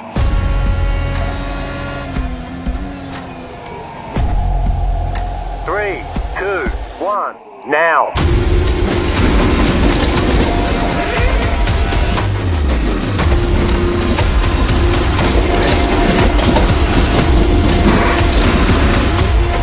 All clear, punch it. Great job, you did really well.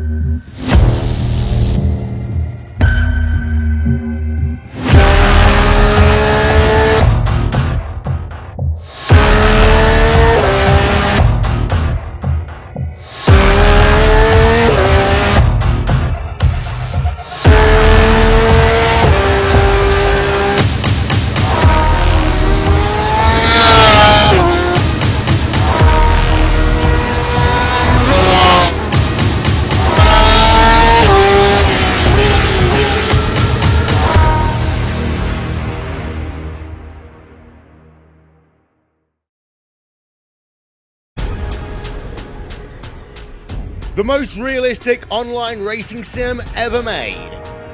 This is iRacing.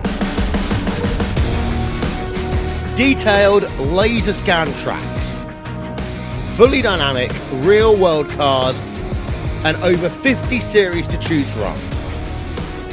6 online world championships offering over $100,000 in annual prizes. This is the original esport racing game. This is iRacing.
We're back on the iRacing Esports Network, and we're getting set for the final race of the day in the World GT Championship at Snetterton. Look at the grid for how we are going to look at how we are set for the final race of the day. It's Maxime Brilliant on the pole with Pete Newman starting alongside him on the front row. Then it's Thibaut Gazalban and it's Barry Baird. Michael Blake starting up in 5th. Chance for him to get some points back on Lewis Bibby in the Prime Championship as well. Marco Namella after that, then Richard Warmingham, Pete Harrod, Branson Tabone, Dan Kraft, Chris Daines, Ben Hackerson.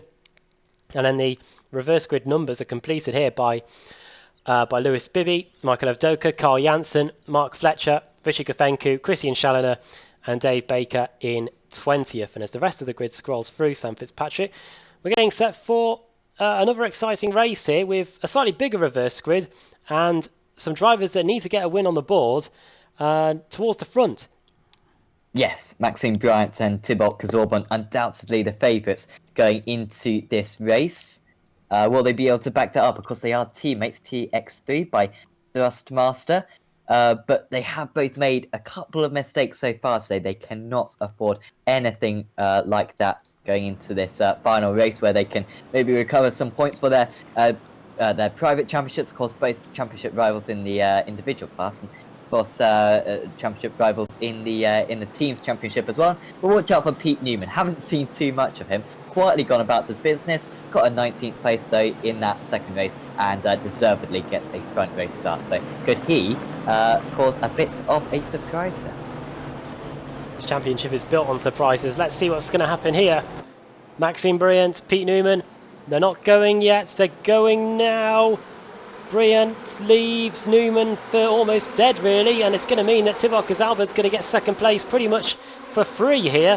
Let's see if Newman can stop him going into the first corner. Looks like that he won't be able to, and it's almost going to be a TX3. It is a TX3 1-2. Watch out for Michael Blake in this Immortal car. He's looking up the inside of Newman as well. They just about give each other enough space. Watch out for the Nomad Sim Racing White of Barry Baird in there too. Looks like everybody has made it through the Wilson hairpin without incident. Just looking at the back of that shot. But Newman and Blake very close. Blake goes off the circuit. Fortunately, he doesn't spin back in front of everybody, but it does mean he drops down to 8th place as a result. Down, and even might get demoted as far as 9th. Oh no, Marco Namella's been spun. He's off the Racecraft Esports car, desperate to make sure that nobody hits him. It's not been the best evening for them really, with Brian Lockwood disconnecting in race 2 due to internet issues, and in fact Lockwood's just in front of him. There he is. He's trying to work his way through the field, and the two very nearly come together. Yep, struggling out there today, but look at the lead that these two have. Maxime Bryant and his teammate Thibaut Gazalban, TX3 by Thrustmaster, absolutely dominating at this part of the race, and they've just got to try to close this one out. Baird has got ahead of Newman, and that's a big move there for Barry Baird, because he might be able to start pulling away perhaps as Newman holds up the other drivers. Then it's Harrod and Warmingham, Tabone, Blake, Evdoka and Kraft rounding out the top 10. Good start for Evdoka, actually up from 14th place on the grid. Harrod as well up 3 places up into 5th, as we've got side by side for the lead. Bryant versus Gazalban. I think Bryant maybe made a mistake there, and Gazalban is all over the back of him. But please don't take each other out, guys, because you've not had the best day in the world, and you desperately need some points on the board, and they absolutely need to lock out an easy 1-2 if they possibly can. They got a 2-second lead after lap 1. Yeah, they're pulling away with this. It's shades of the Mercedes in the, you could probably say present day at the moment. I was going to say at the beginning of the turbo hybrid era, when Rosberg and Hamilton were just on it all the time. End of the opening lap then, yeah, it's Brian and Gazalban, then it's Baird, Newman, Harrod, Warmingham, Tabone, Evdoka, Blake. And we get the battles up. You can see whereabouts they all are on the circuit. Dave Baker battling away with Chris Daines, or should I say Baker getting by Daines, because Daines has gone off the circuit. And he's been passed by Matt Bunn too. And he might get hit by Gafenku. He very nearly did. And he just about survives. Is Gafenku going to look up the inside into Hamilton? Take a brave person to do that, and he decides against it. But now that opens him up to attack from Mike Gray, who is there in the XVR Sim Racing car. So watch out for them. And just like in race 2 and in race 1, it is pretty much nose to tail throughout the entire field. We get the intervals up on the timing tower. You can see that for yourself. What's happened? Radicals online, Billy Fletcher spinning round. And he's had a good day, I think, as Fletcher. Oh, hello. But falling way down. Oh, we got a car in its swoop, and it's not a Porsche. Those things go on their roofs very easy. It was a BMW, and so yeah, Fletcher and Cuss dropping down. Also Kaiser as well. Yeah, Sim also small time dropping down the order. Here it is. Well, there's the contact, and that was 2 divisions of the Radicals Online team coming together, and he gets pushed over in the end. Shades of Casey Mears at that NASCAR race at Fontana all those years ago. Kaiser has crashed, so let's have a look at what happened to him as well while we're on replay. Jake Blackwell's also had some sort of incident somewhere. Here is what happened to the Immortal Small Time car. Going through the left-hander, everything fine over the curb, and very nearly rolls it. So a year one car gets absolutely flown into in the background too. I don't know who that was. That may have been Dennis Eipenberg or something. He gets going again though. Yeah, so Eipenberg falling down as well, and there's Lockwood spinning at turn 2. And it was a pretty good start to the day for Lockwood, but it hasn't quite lived up to that in races 2 and 3. Start of the day, it's the championship leader. Not too sure if it's going to be the case after that. We'll have to wait and see when we go to the next race meeting, which is next week. Just going to see where it actually is as we go on to the front straight again. 1.4 seconds you can see between Brilliant and Gazalban, so good job by Maxim Brilliant in the opening stages to pull that advantage out. Mean that Thibaut Gazalban right now is in a bit of a world of his own. He's got a 1 second cushion back to Barry Baird in third, and a 1.3 second gaps to Brian in first. So he's going to have to try and close the gaps to one of them. But look at this scrap for 8 between Blake, Janssen, Kraft, Camilleri, Bibby and Fletcher. Yeah, it's a nice battle. Not more than half a second separating any one of these drivers. They are in a fantastic queue, and if you want to take a screenshot of this series, well, that would sum it up. Some fantastic liveries as well in the mix as Janssen. He's probably made more overtakes, I think, than any other front runner, and he's going to try to make one more here down the inside of Michael Blake. Might be best for Blake to give this one up, but you know what? He's not going to give it up anytime soon, because he's taken a very good line there, side by side, 2 by 2 they go. And in the end, Blake loses out there, and that was Camilleri getting past Kraft just in the background. Bibby, who of course won the Pro-Am races 1 and 2, championship leader as well. He will almost certainly be the championship leader after this race as well, but he's just dropping down a little bit, and he's going to lose another position going into that heaven. I think he just about managed to hang on as we go a little bit further up. Harrod versus Tabone. And you've got Evdoka, Warming, Janssen is undoubtedly going to catch up to these guys very soon. Evdoka now 8 places. Could be a very good day for Evdoka actually. 2 top 10 so far, and it looks like he's going to get his 3rd as long as he can keep it nice and clean. Josh Thompson did turn up for this final race. He is in it, and he's gained 21 places already. He's up to 23rd from pretty much stone dead last, which is pretty commendable. In fact, he's just gone one better. Here he is. He's just entering our shot now. He's up into 22nd. It looks like he's got the right car this time. He was in the BMW for race 1. He's actually in the Ferrari, and looks like he's in tune with it and is trying to get by Christian Rose next. So this is going to be really interesting as a whole lot of grass and turf get kicked up in front of the Thrustmaster Movano racing car.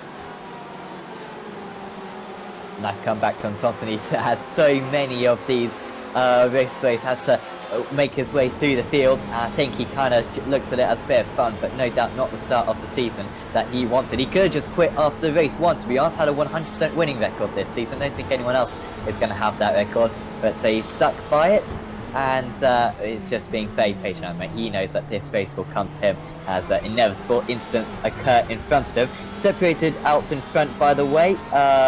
Yeah, so not really anything going up right at the front of the field. Really highest up that says Tabone versus Evdoka, but this is really where the action's at in these trains. You think you're just getting past Gray. I think you could probably see the lock up there. I think that was from all of that going on. And yeah, I think Gofenki overtook Gray, I think, just now. So good move there. See them all running out wide, taking a little bit of grass and whatnot. They won't be able to do that next week. There'll be concrete barriers and sharp curbs their way because it is Belle Isle in Detroit. Ooh. And one driver that's not thinking about that is Carl Janssen, because he's just got by Rich Warmingham up into P7. So Janssen is on the move. He may get to Barry Baird in third, but I think after that he's not going to be able to trouble the TX3 by Fussmaster cars, even with over half the race still to go. That is the level of the pace that's being set at the front, and it's been something that we've been waiting to see all season so far, Sam. It looks like we're finally seeing it now. They've got a 2 second buffer to Baird, and then after that 5 seconds on the rest of them. Yep, top three have absolutely checked out, and Janssen, could he get a fourth place here? It's looking perhaps possible. He's got 3 cars fighting up ahead of him. Evdoka still trying to get past Tabone, but Howard, Tabone and Evdoka, despite being of a different pace, I think, just hasn't been any change so far, and Janssen will happily close in on these guys. Got Gafenku and Gray once again very close, and Gray is dropping down the order, and Christian Roses as well. They've had an issue, I think, down in the second corner, and there they are. Gray was under pressure, and I don't know how he's managed to get involved in that one, but a miserable day for Christian Rose. Oh, as we got another car, Eipenberg. That grass is pretty thick stuff. You can see the tyre marks that he's left there, trying to get going from one of the worst stop signs on the circuit. And nearly getting clattered into by the Simultal car of Jeroen Kaiser, who's trying to regain some spots. Josh Thompson has made it into our top 20 timing tower. He's only 0.2 of a second away from Mike Parsington, who's just got by Richard Kafenku, and they're nearly 3 wide down the Bentley straight here. Thompson's got by Kafenku 2. Is he going to get by a World Championship driver Mike Parsington? Not into Nelson, he isn't. And a lock up there by Kafenku 2, very nearly clattering into the side of the Ferrari. But right now, Thompson, where could he set his sights? He could probably set them on maybe Dan Craft's 10th place. We've still got half the race to go, and everybody after Parsington is pretty much nose to tail, as you can see just in front. Chris Daines and Matt Bunn are very close too as they come across the straight. Yep, the battle for 15th place. Daines dropped a little bit further back as this race has gone on, but he's defending well at the moment. Bunn looking to the inside. Haven't seen too much of Matt Bunn as it's got 3 wide just in the background. So that was Palmer and Gafenki, and it's all very close amongst those drivers. A little bit of side by side just in the background there. And Josh Thompson's now up into 18th place, so he just gained a couple of positions. Just by getting past a couple of those guys. He's now ahead of Parsington and Palmer. Those were the drivers who are side by side. Evdoka has got past Tabone as well. So that took a while for him. It's taken him about 5 laps to finally get past Tabone, and now he can set his sights on Pete Howard 1.3 seconds up the road. Looks like it's going to be maybe on the exit of the hairpin here. Let's see how Evdoka gets it done. Yeah. Very well done indeed by the TechSense Fitstyle Motorsport car, using just about the amount of grip that he has on the outside of that hairpin, and back up the inside he goes, and he's able to get it done. What about Janssen though? Where's he in all this? We'll carry on this replay to see what happens here, because he still is behind Brandon Tabone. And after that he stays pretty much where he is. He did fancy his chances of getting by there, but as we go back onto the front straight to start lap 7, or start lap 8 I should say, it is Carl Janssen. It looks like he's trying to get by Brandon Tabone. Let's see if he can get it done into the first corner. The KC Racing Esports car trying its best to stay inside the top 6. But Janssen, the reigning champion, did think of the dummy, going to go to the outside. He saw what Evdoka saw on the previous lap, and he's going to try and replicate it.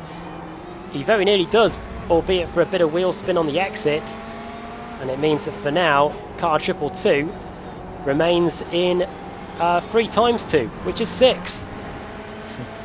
Excellent maths there. Cannot fault that. Janssen, it's just a matter of time. I'm not quite sure. It is difficult to overtake around this place, and nice defence so far from Tabone. But he really wants to get this move done, because then he might be able to get Evdoka, then he might be able to get Howard. Would still be a good day for Carl Janssen after an underwhelming Brands Hatch round. would still be some good points on the board as it's getting quite late now.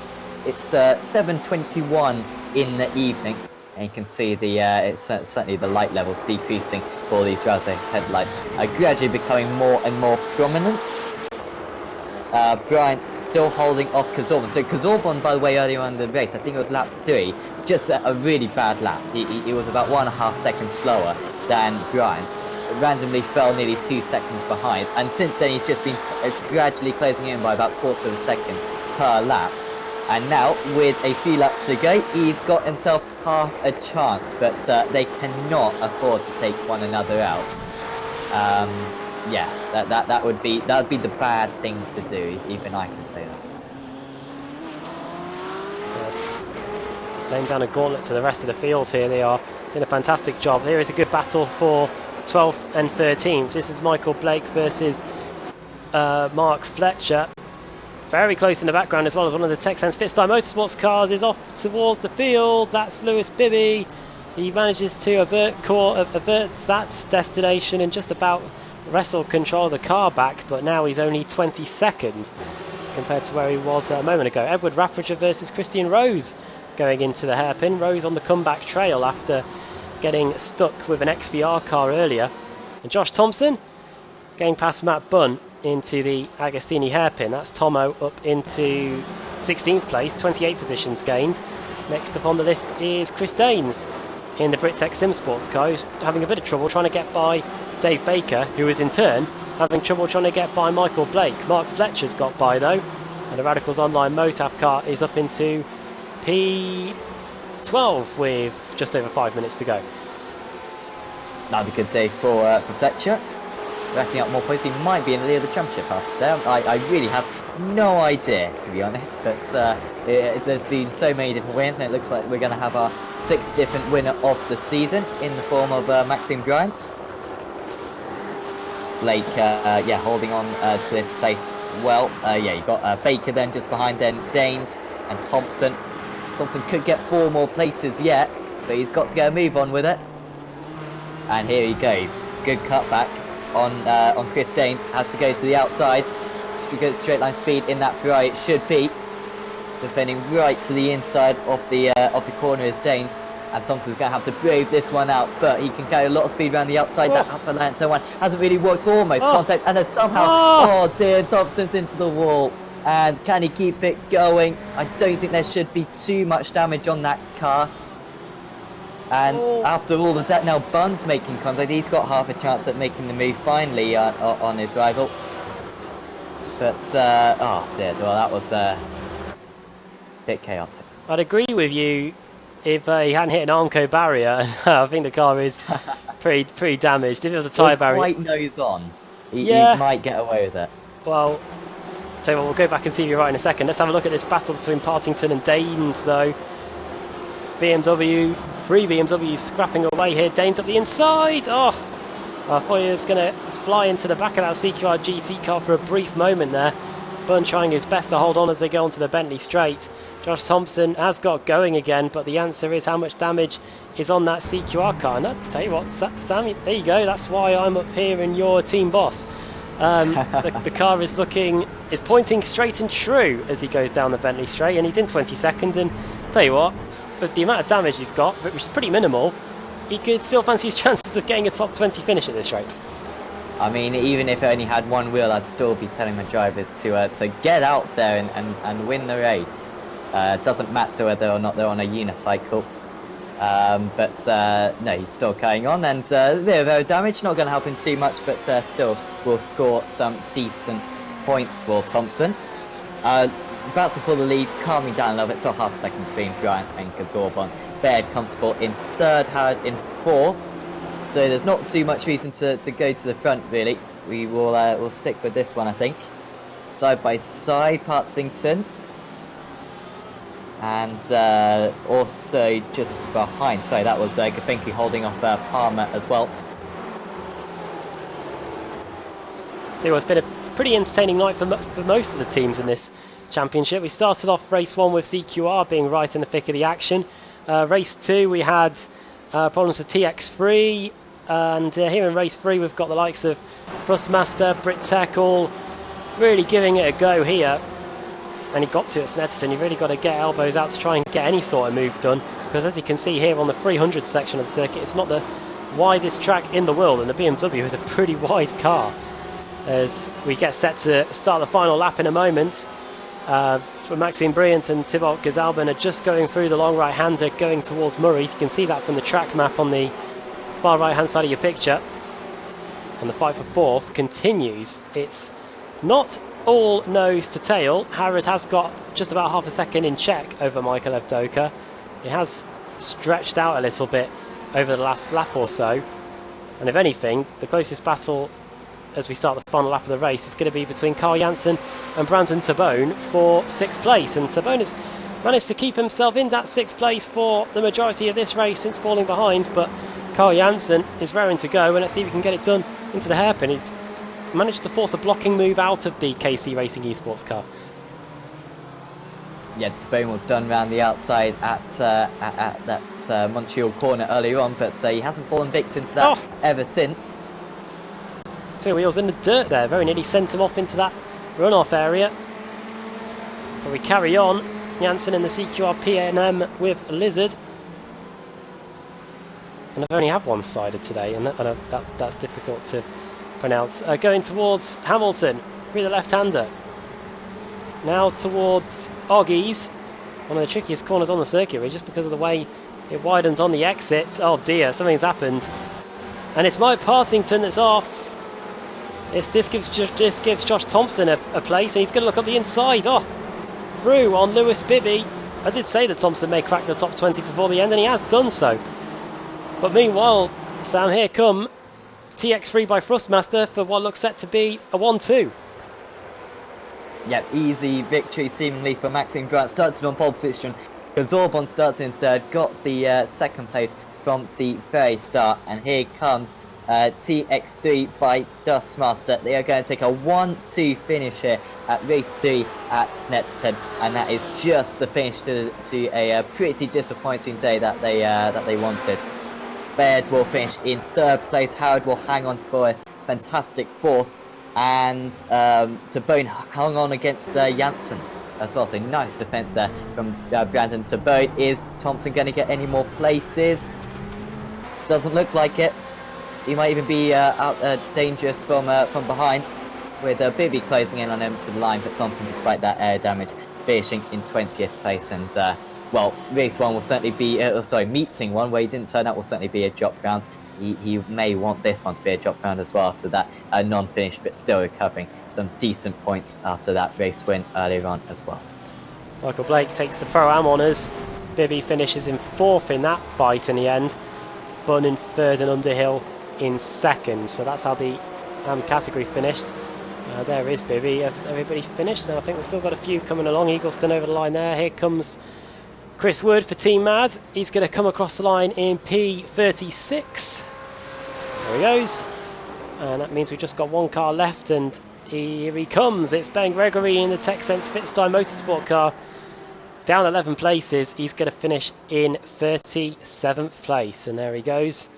And he is the last car across the line to complete the finishing order from the final race here at Snetterton. A reminder that next week we do go to Belle Isle, Detroit, over stateside. That's going to be interesting. Watch out for that one. That'll be on at 8:15 BST on the iRacing Esports Network. But for now, let's run you through the finishing order from the final race, and let's get some interviews in before we crash off air. Maxime Briant wins, then Thibaut Gazalben in 2nd, Barry Baird in 3rd. And look at that, after that, nearly 10 seconds back to Pete Howard in 4th. Then 5th for Michael Evdoka, then Brandon Tabone, Carl Janssen, Keith Camilleri, then Rich Warmingham and Dan Crafts rounding out the top 10. I think that might be Crafts' best result of the season so far.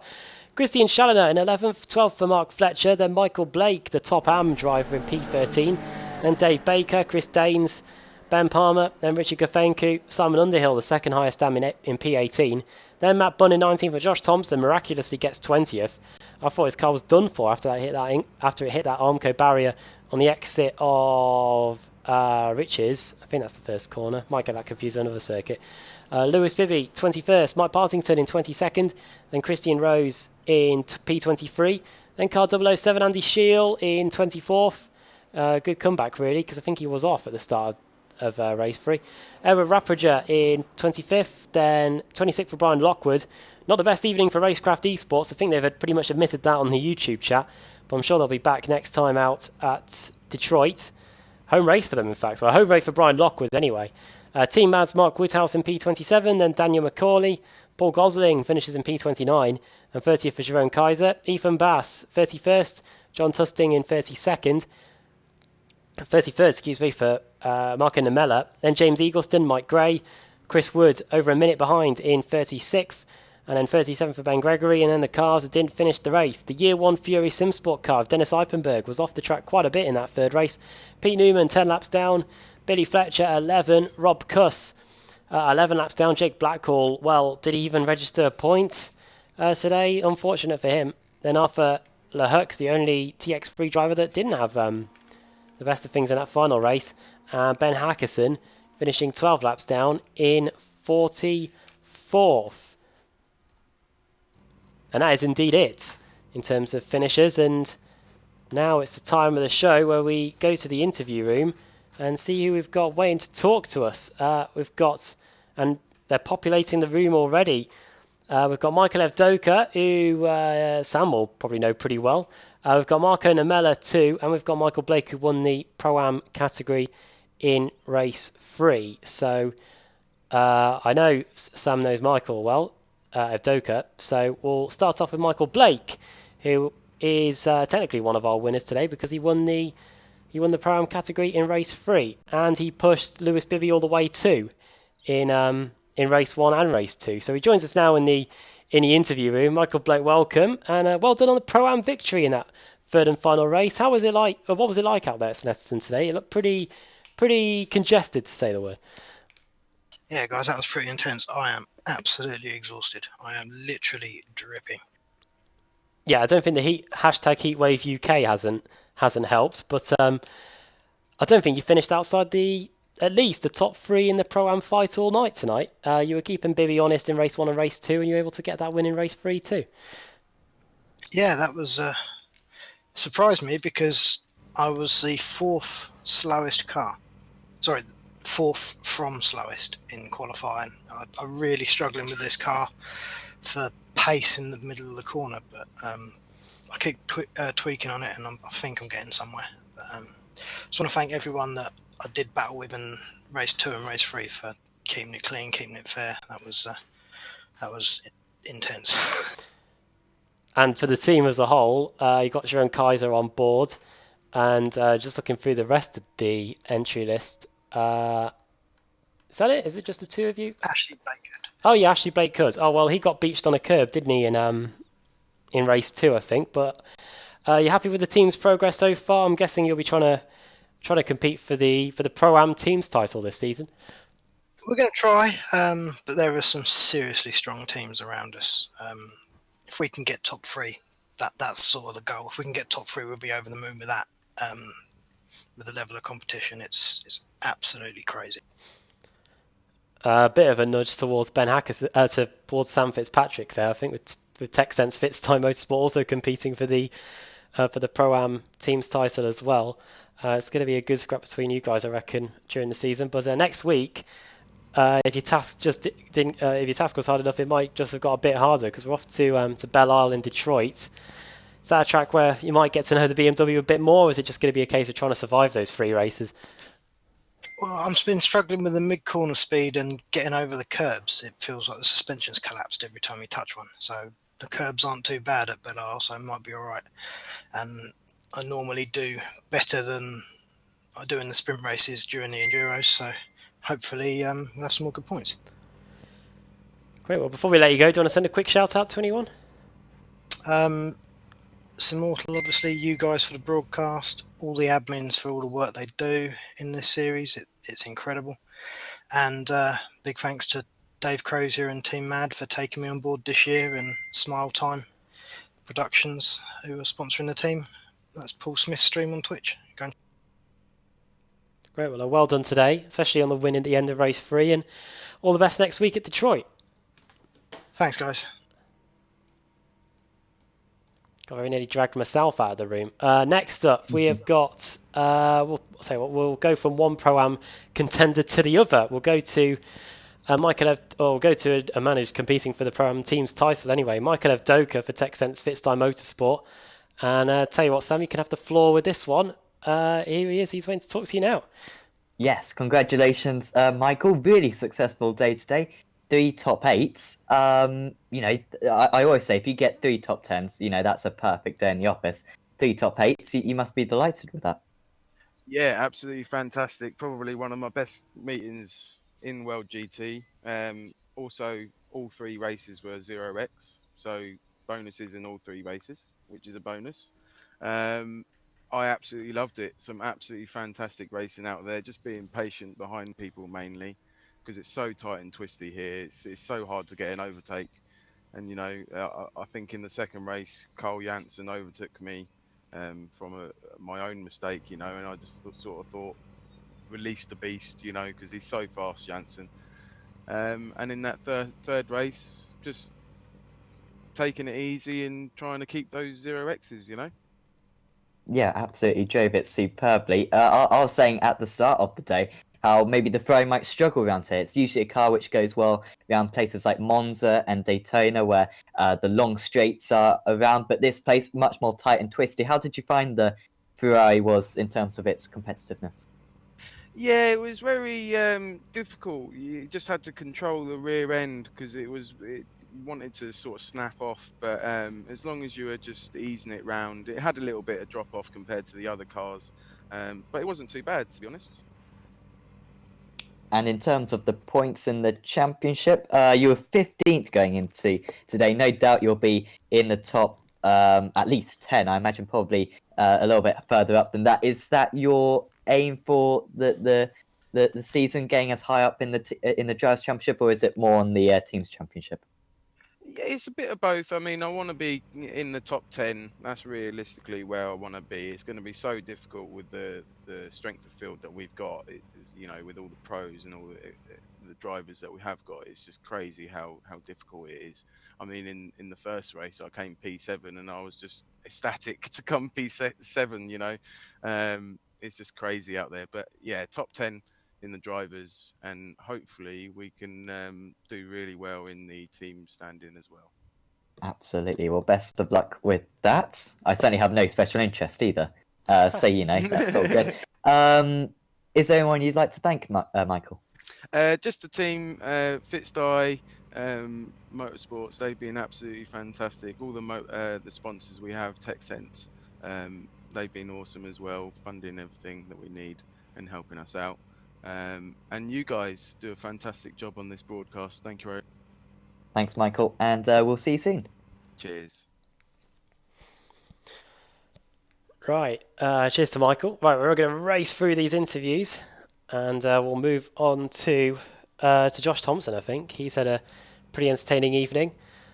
Started it in a BMW, then couldn't do race 2 because he was in a BMW, and then came back because he was in a Ferrari and was able to get a top 20, and probably could have been a lot better than that, right, Josh?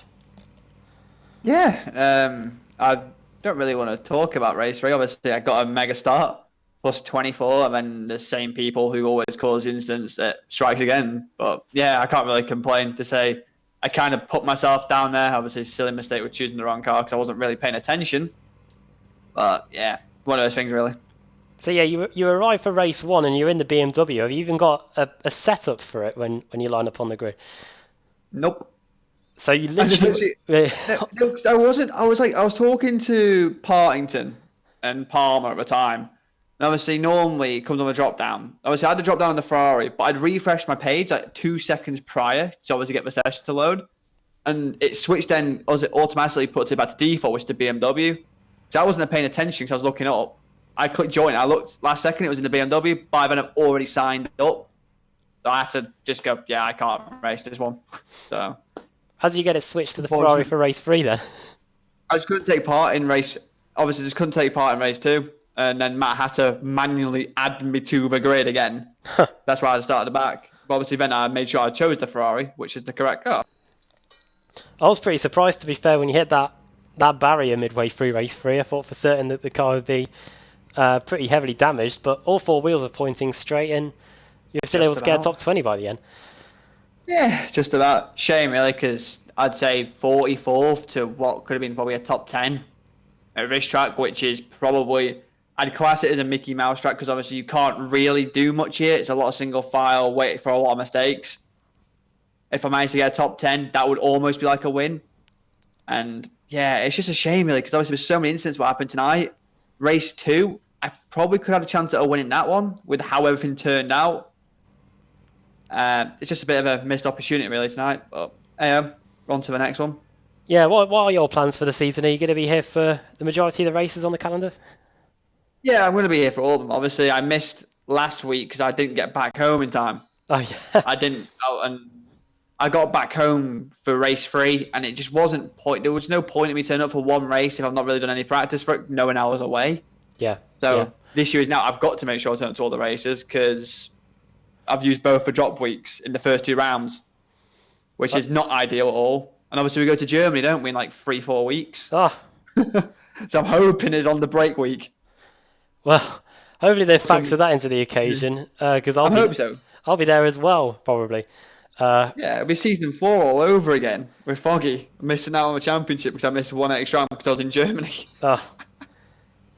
Well, I don't know who you can blame for that. Probably the Sim Racing Expo. But before we let you go, Josh, do you want to send a quick shout out to anyone? Yeah, you guys are the broadcast, and I'll be watching it back. It's probably fantastic as always. All the admins again, game this season, we're up and running again. It's been a while. Nice to be back in it. Mike Partington, everyone at Movano for obviously taking part in the series, and a big shout out to Craig Setup Shop and everyone there for helping me this week with the setup which I used for the race. Great. Well, you never disappoint, I must say, when you come in here for a quick chat. And I'm sure it will be the same next week because we're at Belle Isle in Detroit. So I'm sure you'll be getting stuck into that one. So hope so. Yeah. Hope so. We'll speak to you in a bit, Josh. See you in a bit. See you in a bit. Right. Next, how are we doing? It is 10:30. So let's get on to the final 3. We've got Brian Lockwood, we've got Carl Janssen and Marco Namella. Varying nights for these 3. Me and Sam will try and split this between us and get an answer out of all 3 of them before we go. The final 3 interviews then, Brian Lockwood, Carl Janssen and Marco Namella. Pretty contrasting nights for all 3 of you. Brian, we'll start with you. Championship leader coming into here. Then you had the internet issues in race 2 probably didn't help, but race 1 and race 3 were pretty chaotic, weren't they? Yeah, well, race 1 is actually pretty good for me. I made out with 0 incidents and a 3rd place, which I was really happy with after being pretty knackered from the Spa 24. But yeah, I thought I was in a great place going into race 2, and then bam, internet issues. So 0 points there. Race 3, I tried to salvage my weekend, but I actually got a huge start. I think I gained like 8 places or something before the first turn, but got caught up in that big wreck. Just had nowhere to go. So it's a drop week. I'll be back next week. Yeah, Belle Isle a bit closer to home for you. A track you probably know better than Snetterton, or would you say you probably know them the same? I've raced Belle Isle, I think, a couple more times in Snetterton, and I wouldn't say I'm all that good at it, but I really, really enjoy that track. So I'm really looking forward to next week. I'm moving on to Carl Janssen, if I may. And Carl, well done on today, and you really spent the latter part of race 3 really trying to get by your competitor. You just weren't able to get it done in the end, but it was a close fight nonetheless with Brandon in front of you. Yeah, for sure. I mean, the Ferraris, they were really strong here today, especially in the cold races, so in race 1 and 3. They had I think they had the pace advantage over us BMWs. Maybe not pure lap pace, but they had the race pace advantage because they were quick in all places where you need to be quick. So you couldn't really get close to them. As soon as we came into a fast corner, they just were so much quicker than us BMWs, and there was a huge amount of aero push it built up behind it. Obviously, you're defending your title this season. How have you found the first 2 race meetings at Brandon here today? Well, Brands was a bit of a mess, really. I couldn't find any real consistency, and I got a lot of incidents and stuff. But here it's been really good. I think I'm second point scorer out of here, and second in the championship now as well. So, yeah, it's been a great race here. And finally, we'll get a word out of Marco Namella. Marco, welcome. I think it's the first time you've joined us for an interview this season, but how have you found the first 2 race meetings so far in the World GT Championship? Yeah, the branch was tough. I don't want to talk about it. But yeah, this one was better. First race 20 positions, and second race I gained 11. And the third race my VR went in pirate mode. My right eye didn't light up. I was driving with my left eye the whole race. I couldn't see when I went off on the turn 5 or 6. What is this? The second hairpin. I couldn't see the brake marker. God. And then I just tried to dodge everyone in front of me that I didn't hit them. Yeah, I think racing on a single monitor is tough. I think if it's probably the equivalent of half a monitor, not even being able to see where you're going. But it sounds like it looks like this has been the bad week for Racecraft anyway. Obviously, internet issues for Brian and the VR issues for yourself. Next week at Belle Isle, hopefully everything's back to normal again. Yeah, I hope so. Need to fix some. Also get some practice in. That was a spa week, so I was trying to help, and also had a shoulder issue, so I was resting my arm. So yeah, maybe next week I will come and beat the top guys. Well done today. Before we let you guys go, then Brian, I'll let you do the shout out for Racecraft Esports. Take it away. Yeah, well, just shout out to everybody of the team. We had a few people working super hard to finish the spot 24. We ended up finishing 25th in the top split. A couple of wrecks, but hey, we're pretty happy with it. So thank you to all of them. Thank you to everybody at Racecraft Esports, making it possible to do what we do. And of course, thank you to Marco for doing the work on the setup and having a car that could have come out of today with an extended championship lead, but it wasn't to be. Great. And Carl, shout out for you. Yeah, the whole Core Sim Racing team, and then also you guys for streaming. Great. Well done to you, Trio, and thanks for taking the time to come and speak to us. And yeah, we'll hopefully see you again at Belle Isle next week. Yeah, thanks. Thanks, Adam. And Sam. There you go. Well, Sam, that's it. And once again, we leave Norfolk with quite a few talking points, and we head across the Atlantic to the other side of the pond, to Detroit. A bit like Norfolk in any way? Probably not, for the next race meeting of the championship. I mean, one's, quite a legendary place in the world in terms of the automotive history, and one's in America as well. So, one's got ups and downs. But no, personally, I love Belle. It's such a unique circuit. It's so fantastic on iRacing that we've got a proper street circuit like Belle. And it's so difficult to overtake. That's now 3 races in a row that it's found super tough to overtake tracks, and personally those are the ones I like. So should have 3 different winners, as we have come to expect in this series. I think we've had 6 different winners so far this season, so could we have 9 coming out of the first 3 meetings? I'm looking forward to it, it must be said. Belle Isle always often turns up in terms of exciting racing. I do say though that the Top Gear trio, they went to Kings Lynn, that's in Norfolk, to buy those classic cars they took on that rally. Well, Kings Lynn is anonymous with the motorsport world. Martin Brundle and George Russell came from Kings Lynn. So legendary place. And that's a perfect way for us to end for the Norfolk Tourist Board. Anyway, thanks to Sam for coming into the The commentary box once again for this one, as always. It is pretty hot here, I must say, even though it's coming up to 11:15 in the evening, and it's set to get even hotter to go full weatherman mode here on the iRacing Esports Network in the UK.